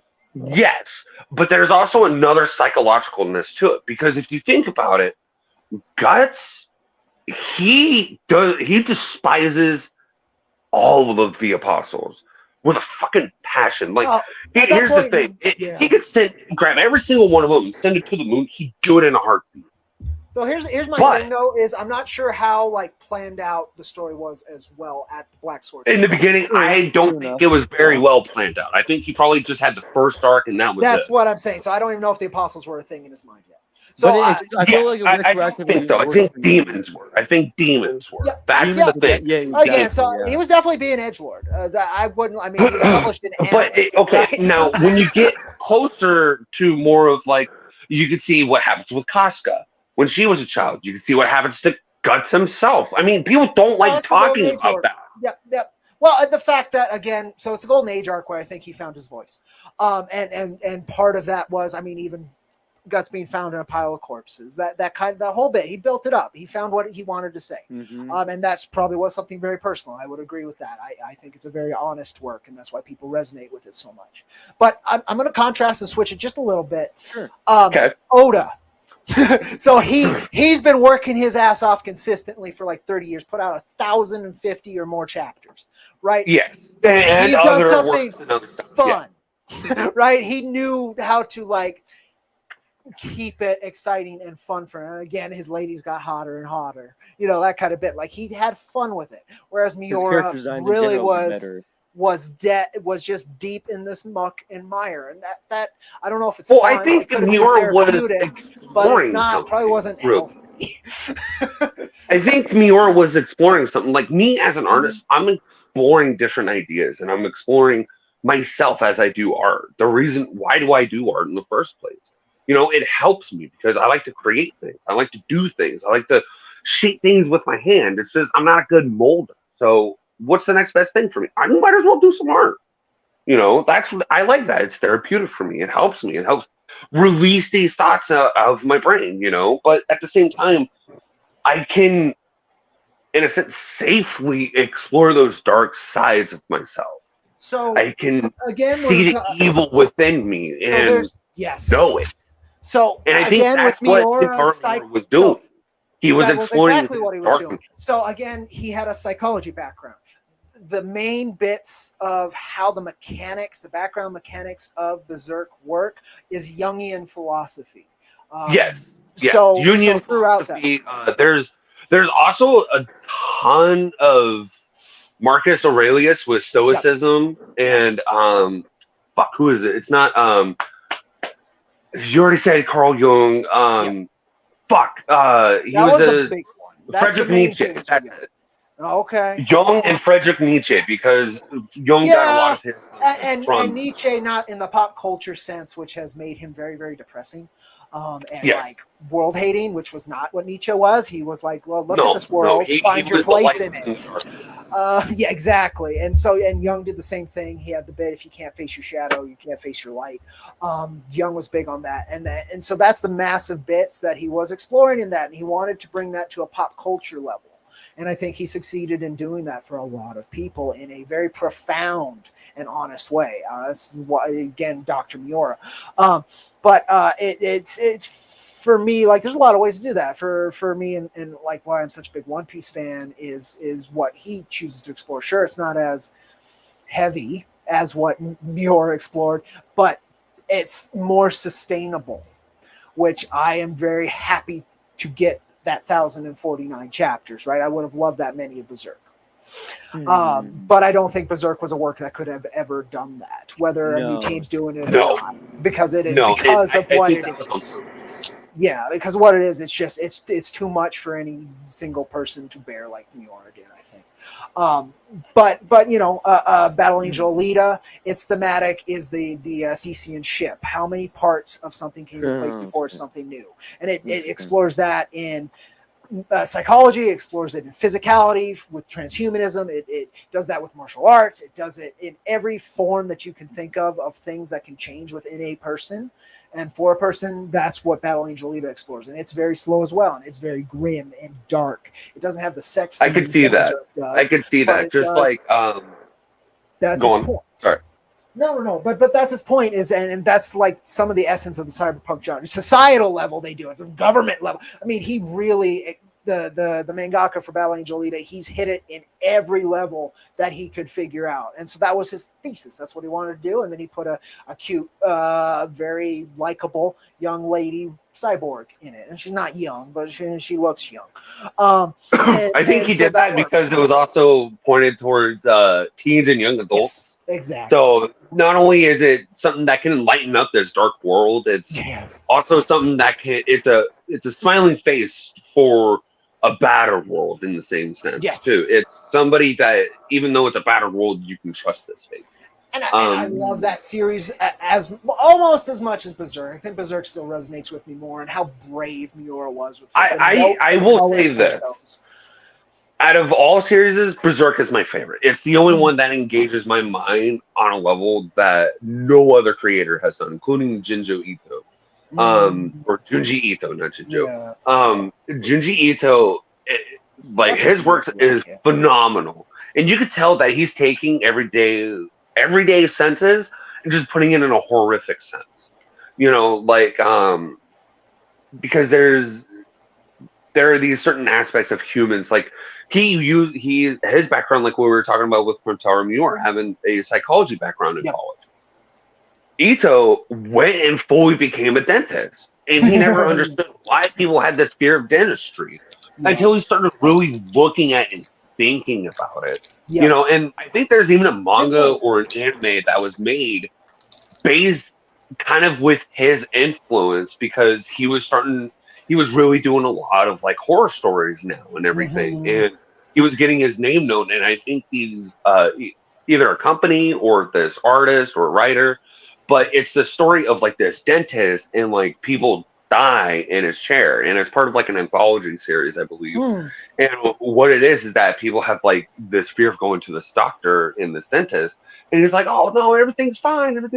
Next thing you know, you're in this dim lit room, or like to you it's dim lit, and you're sitting in the chair, and next thing you know, all these mechanical instruments stretch out from his body. And I think that was the visualization of what people fear with dentists. And that's not is great at choosing very. Here's the thing, though. That wasn't a Junji Ito story. That, I think, was influenced by Junji Ito telling his story of why he got into horror and being a horror writer, because he saw people being afraid of him all the fucking time, and he didn't understand it. So that's why he focused as a horror writer and artist on the mundane, unnecessary horror. He chooses great colors for horror. Like nobody chooses them like him. And I use the term color, tone, whatever, notes. That actually works. It works Yeah. because it's like saying the different shades of things. It still works. That would work but too. what he does, it's not a shade. It's a completely different ball field. It's super unique. My favorite manga series, since you said that, my favorite manga series of all time is called Innocent, and then it has a sequel, continuation, kind of prequel. It's got a little bit of that, but it also takes place within the story because it's from a different character's perspective, called Innocent Blood. It was never printed in English, but they're starting in November. I had a death metal band called Innocent What did you just say? Innocent and Innocent Blood. It's my favorite. I did No, share. you said they didn't print it in English, but what? But there's a Dark Horse picked it up and they're putting it out. No way! It's my favorite. So it's about the French Revolution, and particularly it's the life story of the. It's my favorite of all time. Like, he doesn't use onomatopoeia, for instance. He hates that. He's like, well, why do I have to use that? I can use these panels in my art to evoke the sound. I don't need to. Oh, okay. He doesn't. Yeah. He does Sakamoto. Yeah. If I want to show an avalanche, I'm going to show a building crumble. I really understand that. And he's really good at that. He's incredible at it. But he doesn't. He does do it. I kind of don't want to do those, but I understand why. It's the most wonderful, and I'll put it in comics. Any kind of sequential art is my favorite piece of sequential art ever put to page. When I started reading it, my editor Dollar Coins, he's like, I think this is the best thing I've ever read. I was like, oh, yeah, right. And so I looked at it, I started, and I was like, oh, this is a little fucked up. And then I got into it and how he interweaves French politics and culture, how he communicates against sound and color. Again, I'll use that. It's not in color. It's just the tones and what he uses to communicate the French Revolution as a. To me, he does what an artist is meant to really do. So convey your artist. If you guys can pick that up, please support it. He's made a bunch of one-shots before Innocent, and it was printed in Spanish, Italian, a bunch of other languages, but never came over to English. So I'm really hoping it's a win for Dark Horse like Berserk was, because it is, for me, again, I don't want to say better than Berserk, but I couldn't read Berserk 13 hours straight. Innocent, I couldn't not read it 13 hours. Trust me, Cody. I totally get you with that. It's one of those, and it's the only one that's ever done that. Any series. I'm putting it up on the screen right now, Cody. I will say this, right? Horrific, so be careful what you pick. But that's. I am very interested, and I think I might have read a fan version of this. Maybe that's I'm not how sure. I read it. I read the fan translation because people loved it. And I was like, yeah, and that's what Dogcoin shared with me. That's how I got caught up with Berserk for the longest time. Yeah, a lot of fan people. That's how it is. And they were always great. Here's kind of something to talk about, though. I will say this. Like we were saying, Berserk is my favorite series. Yes. However, there is a very close second. And it's... Michael knows the series that I'm talking about. Because like what happened with you, with Innocent, I just ran through this series and reread it again immediately afterwards because it was that damn good to me. Gantz, the story of Gantz and the artwork of Gantz. Besides Kotaro Miura, the artist for that one, by God, is the best artist in the fucking world. Oh, you'll like Sakamoto too. Mythological style. They're doing modern and they're doing sci-fi.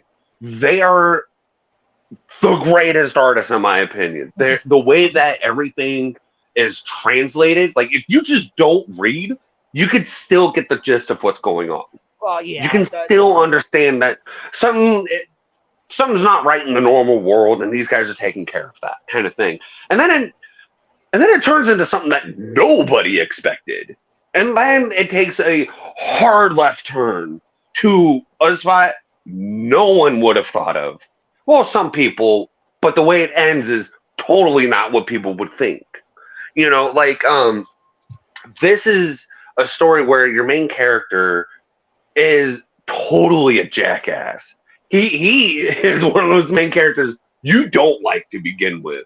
Like I remember reading it, I'm like, why the fuck is this guy the main character? Why am I reading his story? I want to read his friend's story. And as it goes on, you kind of see why he is the main character. He isn't just the main character. He's you. He is exactly what you think you would be if you were in this situation. And how you would react. And then on how you would possibly evolve over time in this world. And once when I kind of, because I've read it and I was like, man, I kind of feel like I need to reread this now just to kind of like see if what I'm thinking is true. And that is my thought. And I think I am at least half correct with it after rereading it all again. I think I may be half correct that the main character isn't just the view of you, but it is placing you in that world in a sense. Because the main character dies in the first like 10 seconds, you know? So in a sense, it's kind of like they took away his body and used his body as a vessel for you to be placed into it. It was an excuse as, like, if you were to play this as a game, that's how it would go down, probably. But you find out there's a reason for everything that's going on. And the reason why actually influenced part of my reason for Project R. I'm not spoiling anything, just giving hints and influence and theme ideas and all that. But, like, I remember the first time reading the part that I'm thinking of. I can't really talk much, but like they're in this room and they're talking to these beings. That's all I can say, because if I were to say anything else, it would spoil it. And the way that it goes down, you're like I'm just sitting here thinking about it because it brings up existential crises thoughts in my head. Like that's the point it goes to. Like it brings up these. By the end, when everything's all chaos, kind of in a sense, it slows down for a moment to do this. And this point is to bring up the existential crisis of humans in general. That's what I fell in love with this story for. Its writing just made perfect sense for the story, and it brought in deep, deep thoughts of myself, like, how would I react in this? You know, like, in that world, I'd probably be dead. I cannot sit there and say, yeah, I'd be one of the guys, you know, I'd be one of the main characters. No. Less than 1% of the people in this world would be okay in that world. That's how fucking balls to the wall shit gets, you know? Most of us would not even be able to fathom it. And that's why I'm trying to, and even in just that one room alone, like, because they bring up, like, thoughts of, like, oh, so you think that there's a meaning to life. What if we told you that there's none? And what if we had the actual facsimiles to prove this to you? And then they do it. And then you're like, wait, what? So... We'll definitely have to catch up on that manga, man. I really like the first volume. So. No, it is so good. I don't know it. Like I know it's got a rabid fan base, which always is usually a good sign. But it depends on the fan base. But you know, that's killer. I don't, again, not enough info for me to really comment on Gantz, but it sounds good. One that also I like artist wise and concept wise, I'm super interested in. And I haven't read, so I'm hoping maybe one of you folks have. But I was kind of briefed on it, and it was sold to me very well. Was I think it's spelled Blame, but I think it's pronounced Blam. Oh yeah. It's about. So it's a lot of liminal space, which has been kind of a buzzword, and it was kind of before that was a buzzword.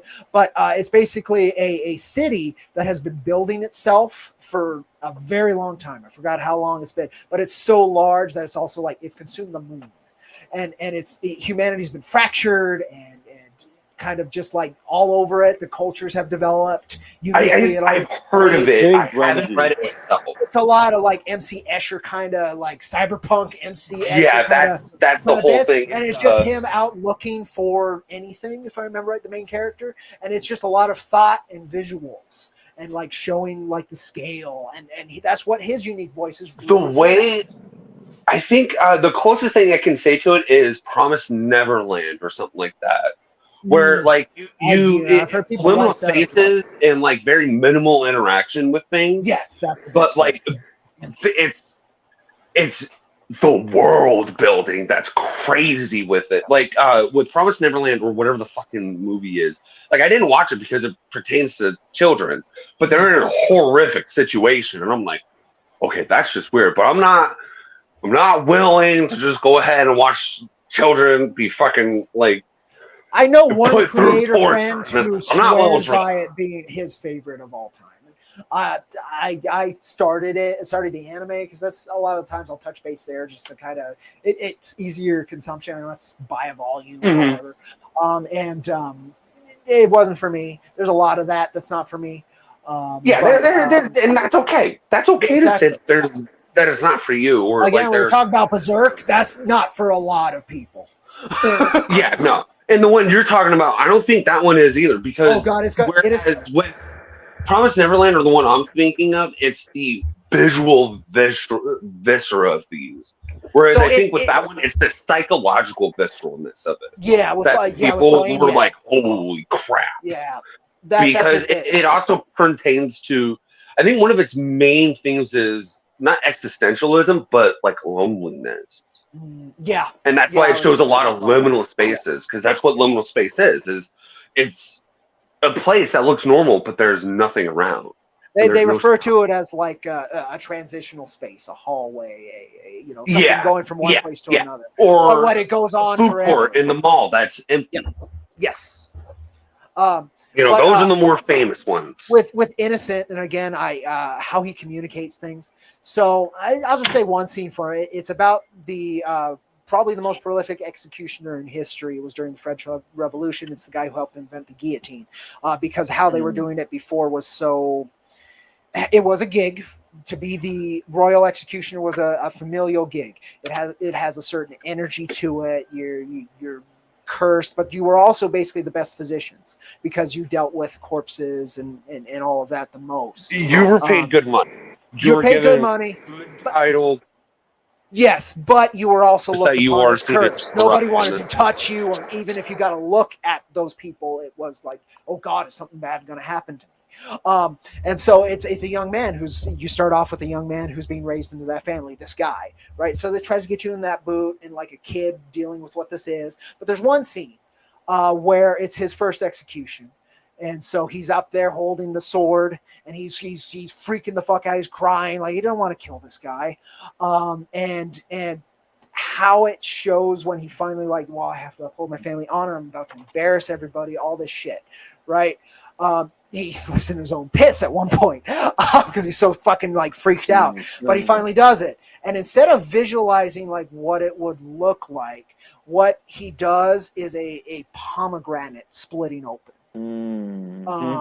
He does that, and then the kid like freaking out and dropping the sword and all that. And so what they're supposed to do, and it takes a couple whacks. He didn't get the neck. That's why it's the pomegranate splitting open, right? He's a kid. He's scared. He didn't know what he's doing. It's that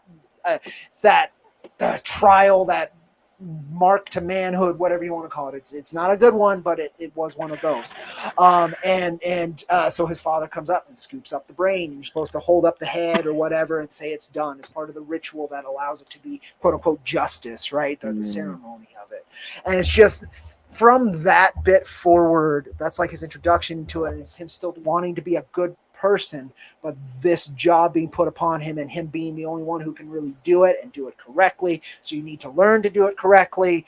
All of those weights and moving parts that then are interwoven with the politics and the ideas, the hopes, the ideals of the French Revolution, I'll say it, freedom from this aristocracy, people literally starving in the streets while this palace is shoved off and they don't even understand the concept of hunger, right? Like that's not even something that has ever crossed their thoughts. It's this wonderful mix of that and it explores it to the level of Berserk. It goes very, very heavy and very, very gory and very visceral, but it grounds it and it somehow keeps you involved. Miura is very good at that as well. He takes your hand and walks you through this horror. He doesn't just present you with it. He holds your hand throughout it, but once when it starts, then he lets go and says, let's just have at it at this point, okay? I'm pretty sure you get it. Yep. And then eventually, again, he's like, "Okay, I've kind of done enough. Let's Oh, have some family I've heard you, dynamics." Let's go my back dear on our reader. Come journey, back okay? and come under my wing. Yes. Here. Yeah, exactly. In a And so sense, yeah. Sakamoto's really good at that. But instead of like you were talking about earlier, where like you're put into the roles of the main character, no, this is just like you're watching this character and you understand them. You might make the same choice, you might not. These are very hard choices, and you don't want to be in his shoes, right? Man, And again, I will especially as he personally say, becomes the executioner, like he has to Go on. make some rough choices. Another scene where they're trying to sabotage him because it's a whole family and it's a big deal to become the royal executioner, and they think he's too weak to do it because he's been soft. He actually is a kind person. He prefers the doctor end of the work to the executioner end, right? And so they want to sabotage him so that like it's a cousin or whatever can get the job, and so they tire out the horses that were going to be part of the quartering. And if you don't know what a quartering is, it's a hell of a thing. It's a very cruel execution method where they would tie your limbs each to a horse and have those horses run. So you need the horses to very be strong, famous from medieval China. Yeah, and French loved it as well. Again, a spectacle, just like the ancient Romans used to do. It's we were talking about mosh pits, right? That was mosh pits, right? You'd go watch an execution. It was part of that societal aggression. Or you go to the gladiator games, you know? Exactly. Aggression. It was that. Yeah, it was that. So it's how the society worked it out one way or another. It's what we would call what a event, right? It got some steam out of things. So you made a spectacle out of it and a ceremony, and then everybody can accept it and go home right later and feel fine about it, even if it was some of the most horrific things ever. But they tire out the horses, right? So these horses are pulling on this guy. It's dislocated, all of these different things. And this is like one of his second or third, like it's his first official execution as the head executioner. So he's super like worried, like this needs to go right. And he doesn't know what, he kind of freezes. And he's got a little sister who she's fucked up. She's been fucked up since a little kid. They introduce you to that very, very well. And she's like, "Oh, I know what to do." And she walks up to him with this really sharp pair of scissors and gives it to him. And it's like, "This is what you need to do." And he's like, "Oh, okay, well, if this little kid can fucking do it." And so they cut the ligaments so the quartering can go on. It's that kind of visceral bit and hard choices and part of the how that interacts again with the dynamics of the French society at that point, right? Again, so that he did it so beautifully. And I watched a short documentary on him where he talks about that's how I learned like he wants to again not use onomatopoeia because he finds it worthless in sequential art. Why write what you don't have to write? I can show, not tell. Why put a boom? Well, any of that. If the canon looks visceral enough, you know what the sound is. And he particularly phrased it as I think the most accurate of those sound is the one in the reader's mind. So he feels like it's less engaging, right, than the imagination. Exactly. That's what I thought too. I was like, oh, that's a great way to look at sequential art. And so, but he's he studied the dress of the time. They have a bunch of the dresses in the studio, all of that. So it's super historically accurate, and he's how he renders stuff is very feminine. It's very graceful and very lithe. Compared to Berserk, can be kind of gritty. It can be a little rough. And that's what he's trying to do. They're very precise lines. Like it is super precise. But this is precision and this grace, this veneer that he needed to communicate of the French Revolution, what French society was then. This veneer of gorgeous, pretty things and all this. But under the surface, it's blood, guts, shit. People eating each other. It's crazy, man. rough. And so I'm so excited that's coming out and coming to. I just pre-ordered it. I totally recommend it. It looks like it's good. And if it's anything like the Berserk volumes or soon to be the Trigun volumes, I'm so happy they're reprinting Trigun Maximum because those volumes go for like $200 a fucking piece for the omnibuses, and to get the single volumes is very expensive. Rare. Yeah, the Maximum in particular, they didn't print much of it. The original, like they printed a lot of. Trigun 1 and 2 from Dark Horse, they printed a ton of, so it's still not bad. It's still in print. But Maximum, they stopped at some point because I don't think it was that popular. But since manga is 1% of their catalog, but 60% of their revenue. I've heard of that, yeah. That just recently came up. I think they're taking it more seriously. So that's why they picked up Innocent. They're making a shift. The Berserk reprints have been crazy popular for them. I'm so mad about that, by the way, because I bought my collection of Berserk literally I finished my collection about a few months before they started reprinting them all, and I had to buy some off eBay for quite a pretty penny. Oh yeah, I bet. Yeah, I bet, man. Like, it's probably the same thing with Gantz. I It's was lucky probably the same thing with just in general So older with manga. Berserk, I lucked out. I didn't start collecting till after those reprints, so everybody was getting rid of the original volumes. So I was able to just get all the older. Like, I just want to read it. I don't need the big prestige hardcover. It'd be nice, but I don't need it. I just want to have it if I want to read it. Because the physical reading with Berserk in particular, I really appreciate. And so like that was nice. I was able to get them secondhand pretty cheap because people were like, "Well, I want the prestigious ones," so they were offloading them. Oh, so I lucked out. I got the entire I think at that point 40? It was 39 volumes. Oh, okay. At that point, right off that, and then from there I started pre-ordering them as a release. So did you read the newest volume then that came out last year? I did 41, I believe, is that, and it's smaller, significantly smaller. Beautiful. But they're like, we want to put all of Miora's stuff, and so it's a definitive end. And then 42 is the new stuff, and then hopefully, I mean, I think there's a good chance they'll be able to continue the story, and I think it'll be an enjoyable read. I don't think it'll ever be the same. I don't think that's possible. No, I don't think it'll. If anything, it'll probably miss that Miura-esque writing. Yeah. But I think the artwork will be pretty close to it. You may not have that same sense of visceralness that you get from him. I think he will because he trained his staff really well. So I think the art is fine. I honestly think the story that's what I'm saying. I think the art is fine. You'll probably be missing some tonality, but I think the story's fine because his friend, I think he knows. I think he's going into it honestly. I just think it's going to be a different work. It's going to be a different work. They even stated. Well, I want to get this out real quick. Go for it. I really do think it's going to be a thing that we're just going to be really missing. We're going to get the core story, but we're going to miss the side stories that could have been when Miura could have just come up with these amazing side stories that he does. That's true. No, there's a few that are really nice. The one with Guts in prison and the Flower Fairy. Right. I love that one. Or the man when he becomes a slave and he meets the old man. Yeah, I think that's the same story too. Oh, is it? Okay, yeah. Yeah, because the old man tricks him, like, run off, and then it's so he could get Guts captured. I love that one. It's the same one, and then he ends up in prison, and then there's the little flower fairy, which shows that Guts could always see the magic, and that was really cool. I like that. Right. Here's my question. I've actually been asked this a few times because I'm a huge Berserk fan and I think about it a lot. Do you guys think that Guts is some way, one way or another, magically intoned?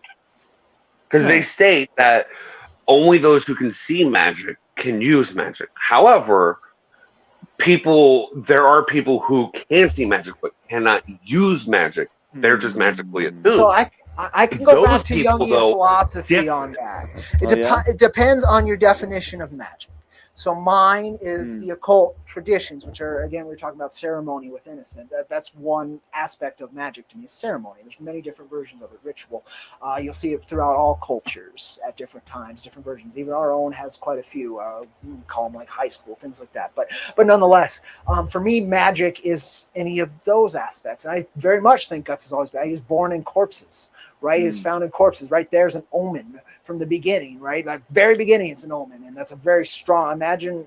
So for me, you find a child in corpses like that. That's a hell of an aspect of reality to manifest within your own reality. And a lot of magic is simply recognizing that and then attuning yourself to it. And I think Guts very much has that. In fact, the fact that all of the horror he has experienced and the fact that he has been able to experience it and survive is a definite mark that he has that. Now, in terms of like fairy magic and what we think of as spell casting and all of that within Berserk, maybe I don't know that, but in terms of like how I think of like Hellblazer and even a lot of Doctor Strange and all the different aspects of real world occultism, absolutely. No question. Well, you got to look at it this way too, because in the world of Berserk, it isn't just like the fairy magic or like you were saying with the occult stuff and everything, because there is that as well. Yes. There is that, especially when they bring in the egg of the world or whatever. When Griffith is brought back. But there's also, like in the Marvel and DC, there are these cosmic magic entities, in a sense, you could say. The God Hand, Skull Knight. Yep. My personal opinion is that, yes, but Guts is magically impugned. He's magically, like, whatever, he has that capability, but it's for a different reason. I don't think he's naturally gifted with these in a way where, like, Shirkei is, or where her master is, kind of thing, or even the Skull Knight is, where, like, they use these magic things with them, kind of thing. They can see it, they're attuned to it, kind of thing. And this is from me rereading Berserk, rereading it, studying it, looking at it. I even looked here and there inside the guide that Michael got me years ago. One of those guides that manga creators come out with like their stats and history and bios and all that. My thought, and this is from years of looking at it, is that Guts is like the God Hand. He is, in a way, magic to himself, which would explain why he's able to go into these certain situations, even as a child, and still able to come out alive. And the reason why, I was going to say, there's different kinds of magic. I'm kind of leading to what I'm talking about with it, is that, like what you said, his birth is an omen within itself. There's different kinds of magic. Who else could wield that dwarven armor like he does? Well, here's the thing. There is one magic nobody fucks with. And it's the one magic you shouldn't fuck with. And it's the one magic that even comics today say, you shouldn't be fucking with that shit. That's just going to ask a whole bunch of problems. And that's death. Magic that deals with death usually ends horribly, no matter who's dealing with it. It always ends badly. And guess what? Everyone dies. Everyone must die. And what the God Hand is trying to do is create a world where they don't die. So what does death have to do? Take matter into its own hands in the best way it can. If magic won't be able to kill them, then something that isn't magic will be able to. Because when there is a yin, there's always a yang. When there's a light, there is dark. When there's life, there has to be death. So death, in a way, used its own magic to create a way to be able to kill beings that are unkillable. And that's why Skull Knight really wanted him. Yeah, I could see Skull Knight originally wanting him because it reminds him of himself. He's Geisric, he was the sole survivor. This one guy he's the sole survivor with this chick. I'm going to save them. But I think the more he studied Guts, that's why I kind of think he is the embodiment of death. Wherever Guts goes, death is right behind him. No matter what. No matter what he's doing, death is right there. Death is the closest thing to Guts. Well, because he was born in it, right? So that's what he was born in death. He was always talked about as an omen of death as a child, like Gambino when he was with Gambino and all of them, with his mercenary troops. They saw him as an omen of death. They didn't want him near them. But Gambino's woman wanted him, so they took him in. Gambino decided to train him as a soldier, make him work his keep and shit, and then his woman dies. He blames that on Guts. What ends up happening? Gambino breaks down. He loses his shit, he sells Guts to Donovan. What ends up happening? That ends up happening. That's one of the things I don't really like talking about.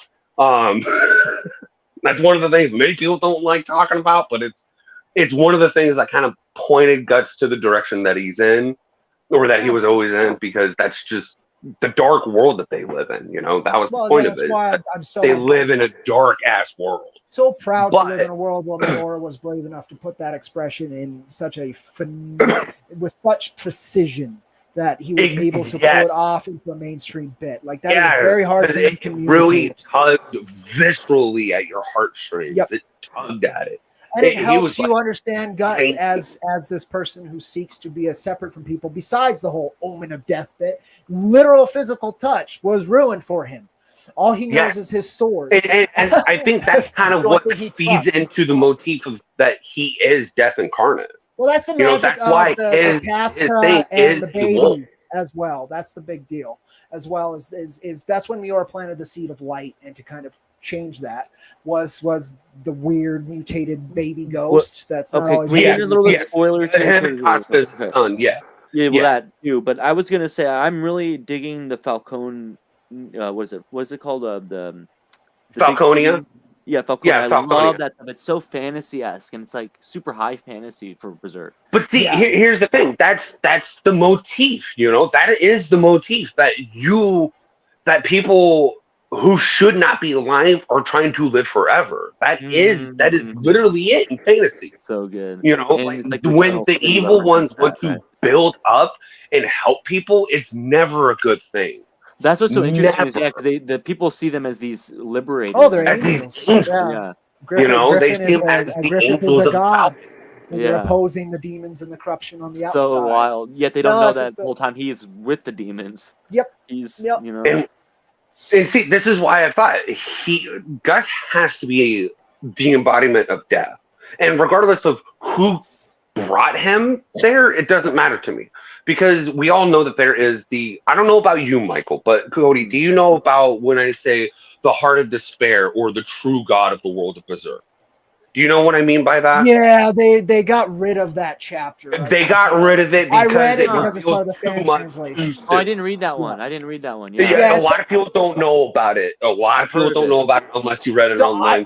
Exactly. I read it. That's how I got introduced to Berserk. They call it the lost chapter. Yeah, and I read it, and it was a lot, and it was fine. I could have kept rating with that as part of canon. I personally think he still has it.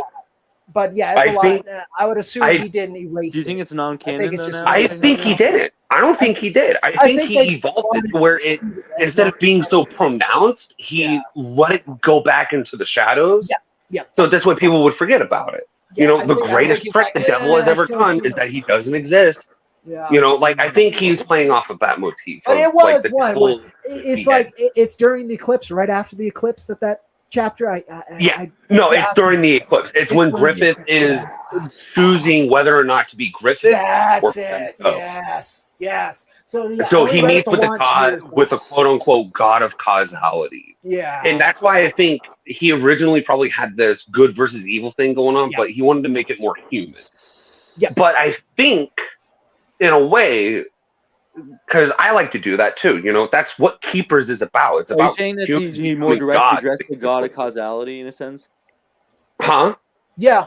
That's what it is. The true god, the quote unquote true god. I always knew that because even the original anime starts off with the god talking, saying like talking about what in this world. Yeah. That's what they're talking about. That's the causality thing. However, because of that, he kind of backed away from it. He's like, it revealed a little too much. I think it tied his hands too tight as well. Yeah, that's why I say he wanted to bring it down to a human element rather than a god aspect. But I think he still keeps the god because Sento is the representation of causality in a sense. He is the reason why causality is even on that planet in the first place. He caused all those problems by himself. You know, he is the ultimate ruination of the world because of his selfish desires and damn the consequences afterwards. That's what caused Femto to be born. Now, I think because if we look at it on the scale of what mythology looks at, death is omnipresent and omnipotent. It knows when people are going to die. It knows their lives. It knows everything about them. It knows your time. It knows when it's going to happen. It knows when you're sleeping. It knows when you're awake. I get it. Yeah. It's basically Santa Claus and God wrapped into one site in black clothing. Anyway, so I know you're arguing that he's death. So I'm gonna argue something. Well, I'm arguing that he's death, but he's not just death. He is the representation of natural life. Well, okay, that's what I was going to say. I would say he's a representation of hope or life, which death is part of life.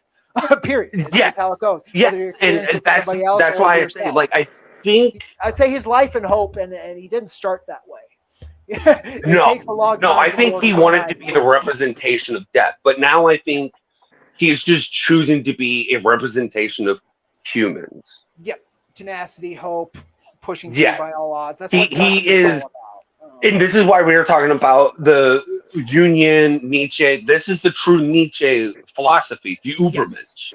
The Uberman. That's what Guts truly is. However, he can't be an Uberman without being a representation of both life and death. Yep. So I agree with you. He is life as much as he is death. Yes. However, I think what it is that the reason why he is those is because death is omnipotent and omnipresent. It needed a way to be able to bring in these facsimiles back to natural life, because the way things are right now, and it saw that these things would only get worse and worse and worse with Femto getting there. Yeah, he needed a facsimile of himself to fight the god of causality. So instead of something he is life and death. He is the god of life and death. So instead of something kind of grand and big like life and death with Guts, I do think Femto is simply hubris or arrogance. Yes, if you bring it down to a human level, that's what it is. He is. I think that's all he is the ultimate representation of allowing your ego to control you. Yep. Yep. And he just couldn't accept somebody got better than him for a moment. Yeah. It wasn't even permanently. Yeah. And that caused everything to break and Guts even said that. He's like, this isn't permanent. That was a fluke. Guts accepts every blow and trudges on. Griffith refuses that the blow could even happen. Yeah. He's too good. And you know what's funny? That's very representative of... I find that funny because just thinking about it, that's very representative of mainstream comics and indie comics. Indie comics, we take all the blows that everyone throws at us and we just continue to trudge on as best we can. Yeah. Mainstream comics, they get thrown down once and they think it's the end of the fucking world for them. Yeah, because again, it's a lot. And they can't accept that. It's tough. I mean, a lot of creators have had hard careers as well, and it's individual, right? But as a bigger general idea, yeah, I'll go with that. Because there's a lot of in the general, yes. There's a lot of heart. There's a lot of ego. Companies, you could say that. Yes. Individuals, no. Individuals. When you look at an individual, you don't know their stripes. You don't know their triumph. Exactly. So you can't really put that on that scale to them. But when you want to break it down categorically, mainstream versus indie, yeah, that's exactly what's going on. You know, all the indie series typically get punched down, including the big ones in indie comics right now, like fucking God damn it, Richard C. Myers stuff, you know, Ironsides. I can't remember his superhero group now. Jawbreakers, but he's got something else. Jawbreakers, yeah. I wanted to say Exterminators for some reason. Why did I think Exterminators? Yeah, I think that was probably an X-Men book in the 90s. I wouldn't be surprised. I think so. But like that, X in it, Excalibur. You know, people want to throw a bunch of shit at them from the mainstream, and he's just taking it, like, whatever. Same thing with Cypher Frog. But even then, like, there are some stories in mainstream that are still good. You know, like I will personally say that I like a lot of Batman stuff that's still coming out. I mean, DC's Metals. The first one was awesome. I really like Dark Knight Metal. But then it went to Dark Knight Heavy Metal, and it's like, now you're kind of just They released an album. Speaking of music, they released a metal album for DC Metal. It's pretty cool, actually. It's got a lot of... I know people did fan animations called Bat Metal. That was Death Clock stuff. That was like that went viral for a while, and I think that helped them think of DC Metal. Yeah. Well, to be honest, DC Dark Knight's Metal was always going to happen one way or another with one of the superheroes, one way or another. It's just Batman is the most famous DC character, so you got to give it to him. I mean, yes, Superman is more famous overall, yes. But is he the numbers guy in DC? No, he's not. That's Batman. So you got to give it to your bestseller. Nothing's close. Nothing is close compared to Batman. I mean, at one point they were putting out 25 books in a month that were all Batman related. That was 60% of their catalog. Like, let's put it this way: Batman used to be so bad, he had to be on books with other characters that were just as bad as him, called the JSA. the Justice Society of Yeah. America. It's the second or third Fucking iteration. Wildcat, Dr. Fate. Fucking Guy Our Gardner. Man. You got Yep. fucking Blue Beetle, Tagcore Blue Beetle, Booster Gold. You know, Yep. those guys all on the Yep. same team with Batman. Yeah. Now, nowadays, you look at it with Batman, the whole bestseller. family. What? But this was during a time when Batman wasn't as good. It was only until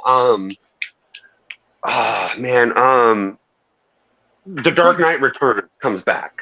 That's when they started letting them be a little bit more dark and gritty over time. And then it got to like the late 90s and they started getting really dark and gritty because Batman came out, a 1989 movie, you know, and then Batman Returns started getting really gritty again in the comics. And then Batman Forever happens and it kind of gets a little bit more loony. And then Batman and Robin movie happens and they're like, okay, no more movies. You guys are totally ruining what we're doing. You're just ruining what we're doing with Batman. But from those movies, Batman slowly but surely became the biggest seller in DC to the point where he had to leave JSA and join back with the Justice League. Yeah, it's and like, even then, he had to leave the Justice League because, nobody can trust me because I'm too... I don't trust anybody else, so you guys can't really trust me, so fuck y'all, I'm out, kind of thing. But, like, I think that was mainly the reason why, because his books were just selling way better than everybody else. Well, and it's the same time Wolverine became the most popular Marvel character for a bit. It was one of the few to actually... Yeah, but then they came out with Lobo, and Lobo, you could tell, was a total copy of Wolverine, just meant to be way more edgier, and it just did not work because... They didn't understand what made Wolverine Wolverine. Yep, and I don't think Marvel understands that anymore, and they haven't for like 20 years. No, they do. They just don't allow that because they're with Disney now. You can't show that kind of shit with Disney. You can't allow one of your best sellers. To be fair, they went there with Logan, and I bet they'll go there with Deadpool 3. We'll see. With Deadpool, it's a little bit more of a different story because that happened because Ryan Reynolds went there and said, if you don't give me the money, but you give me the rights, I will use my own money to make the movie. Yep. It will be a lower budget, but I'll still make the movie. And they're like, no, we'll go ahead and give you some money, but it's going to be with Fox. You okay with that? He's like, yeah, sure, no problem, as long as Fox is cool with it. And Fox was like, a rated R X-Men movie, huh? Yeah. And then that did well, and they greenlit Logan, which I'm so glad they greenlit Logan. I don't know how. And those two is actually what made Disney go, we need to buy Fox. Well, and they need a new phases, so they got to do X-Men and Fantastic Four. I mean, I would love a good I honestly think Fantastic Four is one of the series that Marvel wanted to buy from Fox when Disney was like, yeah, we're going to buy their entertainment. They're like, you need to get these. We need these back. Yeah, I mean, X-Men was so fucking popular for so long, and it actually had some okay movies. X2 was excellent. X-Men's fine. Okay, here's the thing. X-Men 1, X-Men 2, great movies. For an X-Men movie. They're great. Yep, exactly. For that time period, too. I mean, again, for those 3 Blade movies, too, the first 2 Blade movies had no right to be as good as they are. They had no right, and I fucking love the first 2 Blade movies. No reason a Blade movie ruined Blade with Blade 3, man. I love Ryan Reynolds. Have fun with But he ruined that movie. He brought too much comedy to it. It was horrible.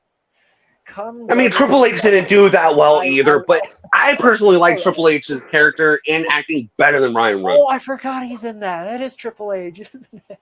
He has a little. He played a perfect type of character for that movie. You know, Blade is all about subverting expectations with certain things. Who the fuck would think to look at Triple H, a big ass muscular guy, on the cute little Pomeranian, being like, you little cute little shit, you vampire Pomeranian with predator. Yeah, exactly. Like, and he's just like, you're such a cutie booty. And I'm just like, oh my god, this is perfect. They're just so perfect for it.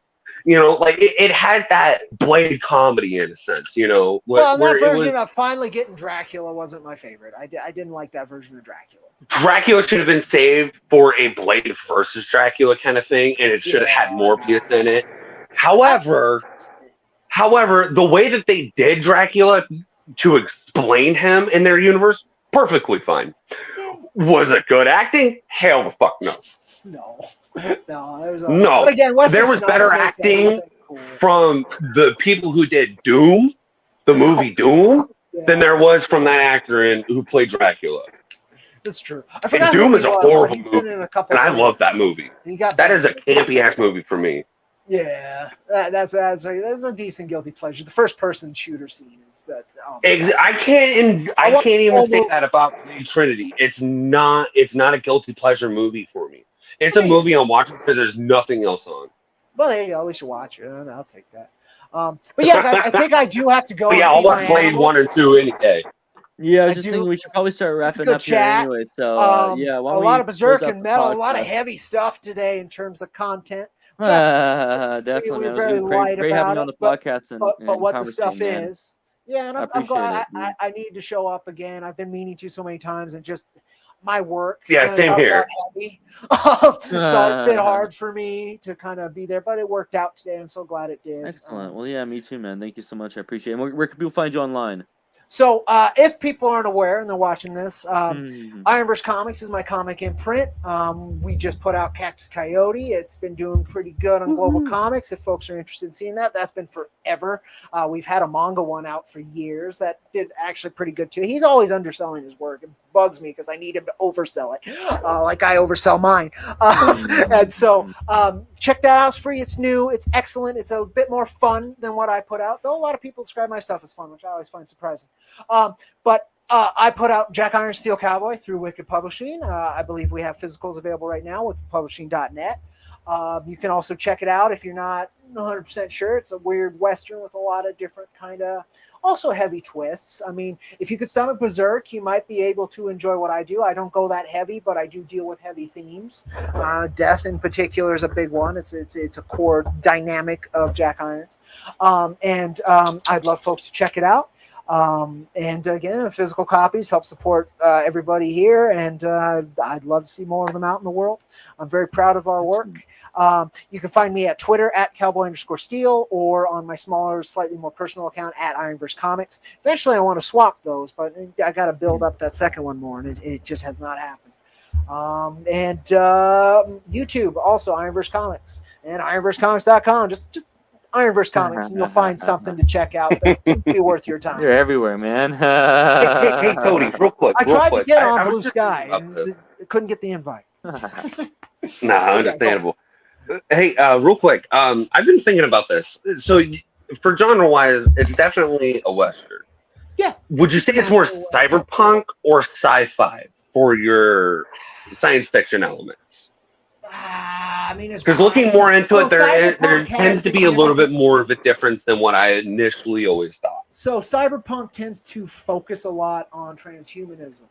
I don't so much. So in that light, like for me, the seminal cyberpunk work will always be Battle Angel Alita. I haven't come across a lot of people. It's Ghost in the Shell, which I totally understand. But for me, it's Battle Angel Alita and what it deals with, and so that's transhumanism. For me, I don't do with that so much. I'm more grounded in the ideas that old Westerns used to go. Science fiction. So I would say science fiction because old Star Trek was basically off of old Westerns, right? That's kind of what it came out of. They just wanted to put a Western in space. That's kind of what I did. Samurai Jack is the biggest influence, though, directly, and that's a samurai film, which the Western spaghetti Westerns were directly off of, almost note for note. So that genre of science fiction, like Samurai Jack, science fiction, that's definitely not transhumanism. Okay, so that's like traditional values versus the marching of time, and the value of those traditions and those concepts and those ideas being timeless, I think. So I'd say science fiction. Okay, because the way I was looking at it is that I will say, like, I was kind of thinking maybe you were thinking more cyberpunkish because you have a total corporate dystopian future thing that is very cyberpunkish, and a lot of the humans are no longer humans, but rather they're cybernetic in one way or another.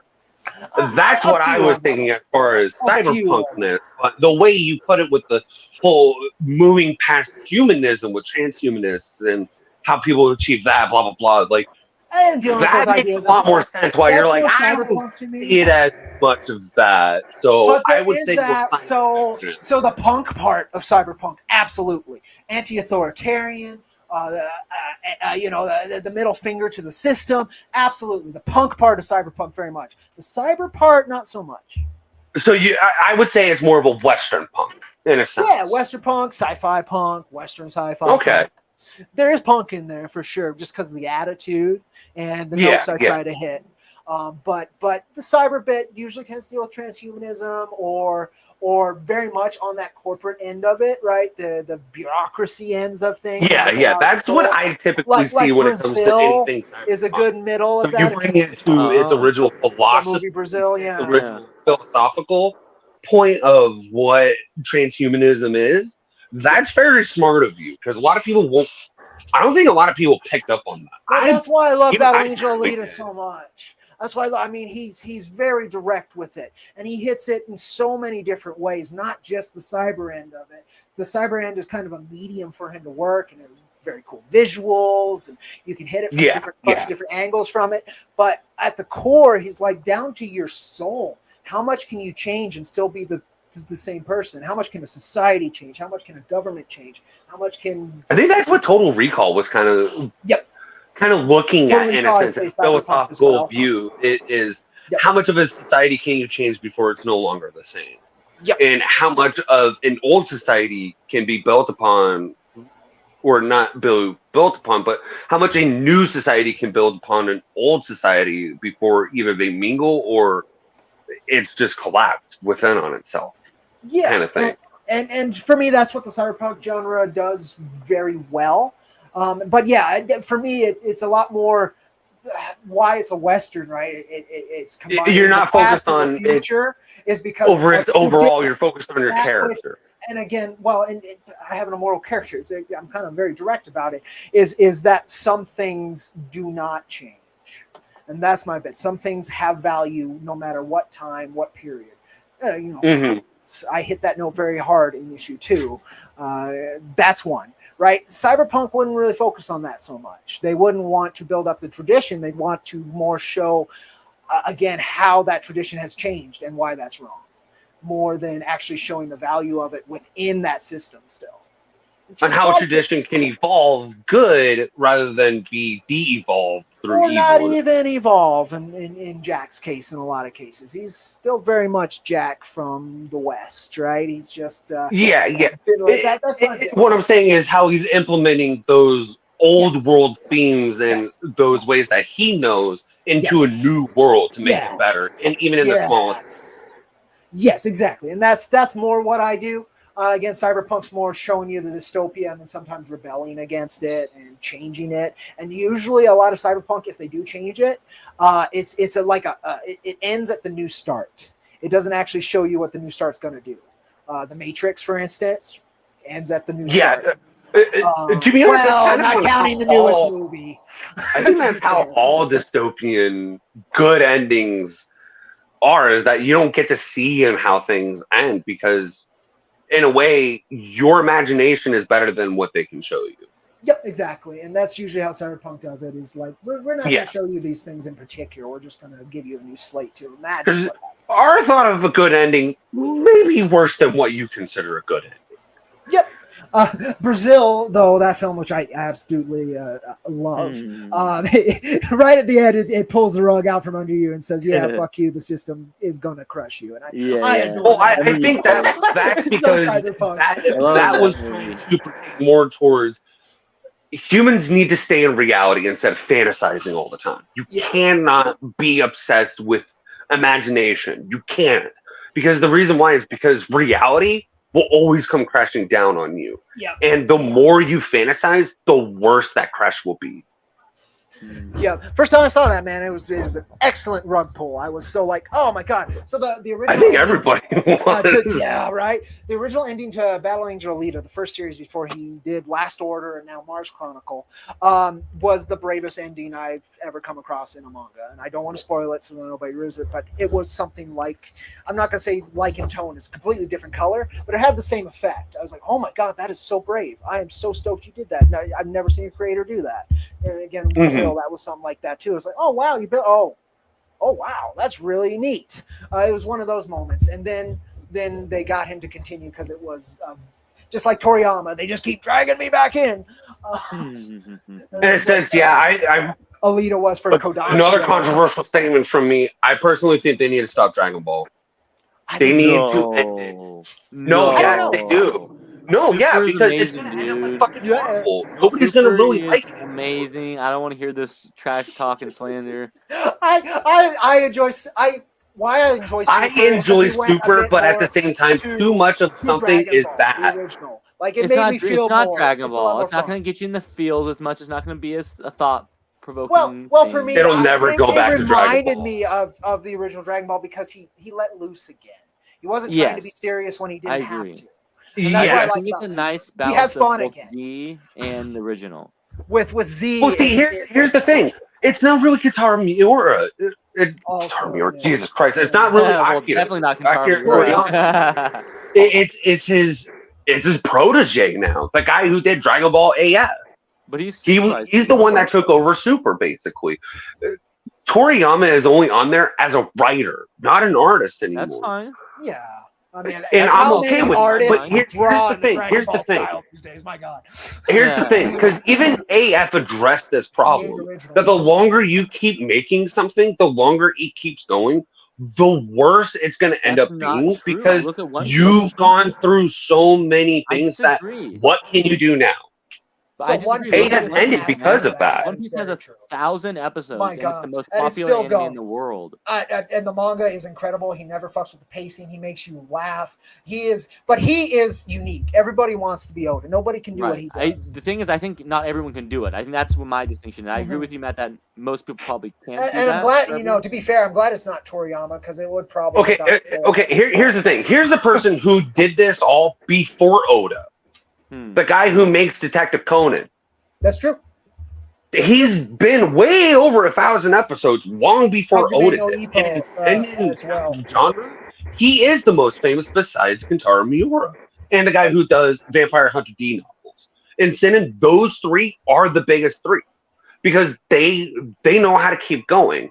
And I agree with you guys. Yes, if you know how to keep going and keep it fresh and keep it fun, do it. If you're not having to reuse original assets from way back when and use them 2-3 times, keep going. But the moment you see yourself using things that you've already used, look at Lupin. That's a great example. Oh, that's another good one. That's not okay. Here's the thing. Let me ask you this: what was your impact to seeing Golden Frieza versus Black Frieza? Who's Black Frieza? Yeah, there's going to be a Black Frieza. What are you talking about? Frieza has a new form called Black Frieza. I don't know. I only watch the anime. I don't read the manga, so. Yeah, I haven't read. This is part of the movies, I guess. So once the what was it? Superheroes came out. I haven't seen Superheroes. That was the newest one. That's the one with Beast Gohan and Orange Piccolo. I watched whatever the last season was of Super. I watched Super up until like they finished that tournament. Yes, wherever it finished. And I had fun with Super. I enjoyed Super. I was like, okay, it's a little bit more Z with a little bit more of the Dragon Ball original humor. Okay, I can. Yeah. Okay, now here's kind of my thing. But it was just. I don't know how it reads. I personally, this is kind of what I'm thinking. Why I'm just really tired of it, and they need to stop. And I think Oda may soon come across the same problem. Okay, Luffy Gear 5, right? Blew up the fucking internet. Twice. Ultra Instinct quite a few times. blew up the fucking internet. Mm-hmm. What's the next forms after that? Because apparently those are the best forms. Those are the ultimate forms. It's finishing. So what's next? 4 years now. Oda's done like that. He has completed Luffy's power arc as far as we're aware. He's wrapping the manga up soon, isn't he? Yep. That's what I've heard, and it's a good thing because he can't keep going for another 1,000 hours or chapters. And people can hate me all they want about this, but this is just logistics. I saw the same problem with Detective Conan. You're running into the same problem where you're having to recreate the same scenarios again. And So that's One the Piece, problem. I doubt will ever have that problem, and it again has gone that far. But there's a lot of them that are formulaic, and that's what people want out of Lupin. They want a heist story. They don't really have continuing narratives. That's Hajime no that's why I Ippo. think You want a Lupin's a boxing little bit more different because of that reason. Lupin is meant to be that way. You're supposed to have the same scenarios. That's Well, what he is. Detective He's a Conan as thief. well. You want a murder mystery. Exactly. That, but at the same time, Lupin doesn't run into the same problems that Detective Conan is. Where sure, there's different variables, but the scenario is basically the same thing. You know, Lupin has different variables from different situations combining into a whole new situation a lot of times. Yeah, you know, like a past villain of his who wants revenge kind of thing, trying to get after Lupin using a tactic that one of his other people did, but improved upon it. You know, whereas with Detective Conan, it's he killed her because she wanted her dead because of this whole problem. Like murder mysteries. Yeah. I mean, the way I look at Detective Conan is the same way I look at CSI and shit. If you aren't wanting to evolve, maybe branch out into different places and do things there. That's why I say Pokemon still works for most people, because it's the same thing, just in different areas. So you're seeing new things. That's the point of it, you know. That's why I liked Detective Conan until episode fucking 1200. Because I was like, okay, even though they're going to different places, it's the same crap for me. Some people have he doesn't solve his own fucking mystery. True. That's all. True, man. But yeah, I mean, again, I haven't read Detective Conan. I don't know how it reads. I watched as much as they put out on. I hear the manga's a lot better. That's what I've heard. The manga works a lot better because he solves his. But another one that's like that solved that problem before he died too. I forgot the mangaka's name. Was Golgo 13. It was. He died. Yeah, he died. Yeah, he's dead. 2 years ago, something like that. And that's one of your favorites too. Yeah, me too. Oh my god. Michael introduced me to Golgo 13. That is an awesome story. Is my favorite bit about it, and how it's so smart and how he got so much mileage out of it. Is Golgo 13's barely in any of it. It's always unique stories that he just happens to be a part of in the background. And I fucking love it. It's so that's good. why what is it? Golden Year Summer or something like that. It's an anime where this guy goes around, he's traveling on his bike and everything, wanting to be a better, isn't it? Golden Boy, that's it. And he's trying to figure out his life. But he's so good at a lot of things that he just doesn't know what he wants to do. So he goes out on a trip by himself, riding his bike and everything. And throughout his adventure, he's meeting these people and seeing their story and seeing on how he can improve their life in just a little bit and never taking anything in return. Great show, dude. That's a classic. Okay. You know, like that is awesome. It's a cool. It is a cool '90s, a little pervy '90s anime. There's a lot of those. I've been watching it's a true '90s anime in my opinion. Oh my god, Rama! I read that manga when I was a kid. Did you? I was a big Rumiko Takahashi fan through Inuyasha, so I recently read all of that, and I was like, I want to check out more of her like fun work because I've only seen her shonen gritty demon work, right? So I tried Ranma, and my god, it charmed the pants off of me from the beginning. Yeah, dude. Ranma, one half my friend is obsessed with that one. It's so fun. That is his favorite anime of all time, next to Rurouni Kenshin. And she is the most prolific female comic book creator in history, by the way. She doesn't get enough credit for that, but she sold the most copies out of any female. Well, I have to imagine that's why I read it, because my sister was a little older and she introduced me into it. Yeah, so I would say the only person who probably outbeats her, well, maybe two people, Sailor Moon and the creator of Nana. Takahashi's still Nana is last I checked. Huge when it comes to shoujo. This is true. Huge. True. We can talk manga all day, but I know it's true. No, I know, I do. About 15 I do. minutes ago, yeah, so. we do. It's been about 5, 10, but it's all good. I know we're passionate about our pop culture and art, and I'm happy to be a part of that, and I appreciate it. We'll have to do this again next time. Well, yes, let's. Yeah, hopefully next time for sure. But I did, Ironverse Comics everywhere. Cowboy_Steel on what they're calling X now. Oh god. You can catch my posts on X. The link I posted for you doesn't even say X. It still says Twitter. No, so I don't know. He hasn't pulled the trigger on, but it's happening. It's a legality thing, most likely. it's probably a trademark or branding issue. They're probably wondering if it's specific enough for him to be able to use it, or if it needs to have something else with it. Like I always heard X-Files.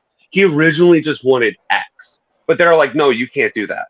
He's like, why not? And it stands for unknown. X marks the spot, like hunting and treasure finding, and that's what it's about. And they're like, no, it's not specific. Yeah, if we want copyright I know and most of his trademark, companies we have to make it specific. But yeah, Like I know Taylor Swift got in trouble with that shit because of that.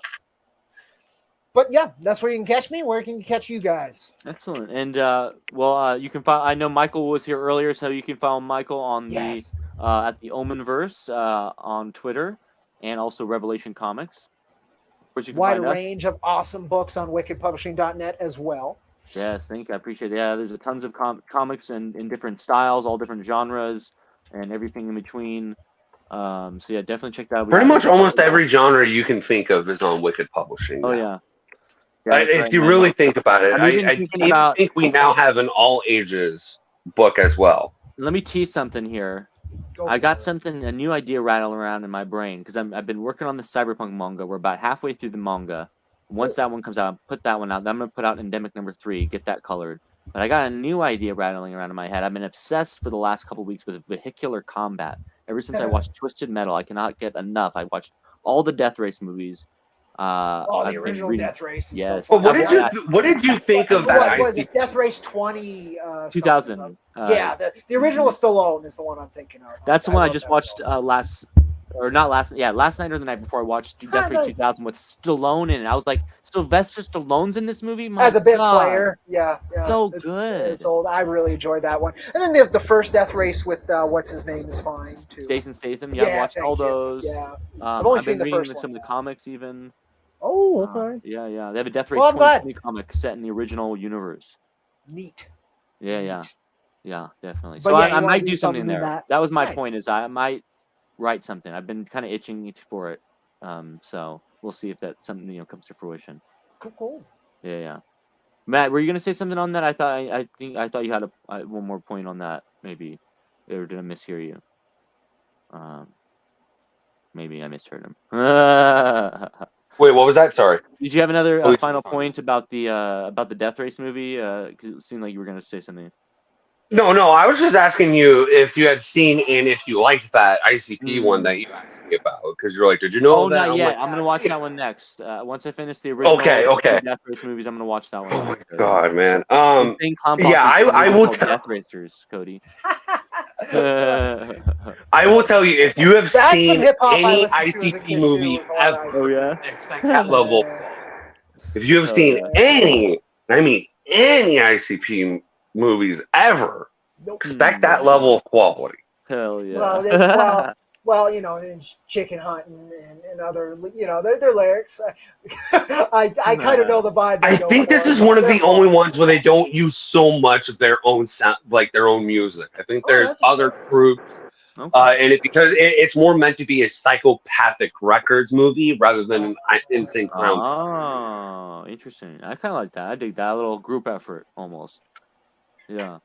Okay, well, the last thing I want to do want to share before we are wrapping up here at the end is that next weekend we will be at the Santa Clara Toy Expo convention, which is the largest convention in the Santa Clara area. We'll be there from August 18th through the 20th. As it says there, it's the largest toy pop culture convention in Santa Clara. Come check out all the toys, comics, die-cast cards, special guests, and more. We'll be selling our comics there at the booth, so if you're in the area, come check us out. We'd love to see you. Yeah. Great place to get a physical copy of any of the wonderful books under the label there. Yeah, man, I'm super excited, and I think Scott from the creator of Wrath is going to be there with us as well. Killer! So yeah, killer. Should be fun. So yeah, awesome. Well, thanks for joining us, Cody. I really appreciate it. It was a really fun conversation today. Yeah, absolutely. Well, it's always a good chat with you boys. Yeah, man. Yeah, always. Yeah, and just like Cody, I need to start trying to make it more often to these things. Just working night shift sometimes kicks my ass, but thankfully I'm going to start working Monday through Friday in the morning and then just 2 night shifts at the same time. So I should be more more around because I'll probably be up. I'll be up in the mornings again, so that'll be good for me. Like I'm gonna have to rearrange my sleeping schedule like 100% in a sense. I feel it, man. Well, I appreciate you both making room on your schedule because I do know how difficult life can get. So I appreciate it, man. And everyone go check out their Anytime. stuff. Thank you. We plugged their social medias and all their websites earlier, so go check that out. And we'll see you guys on a future episode of the Wicked Weekend podcast. Take care, everyone.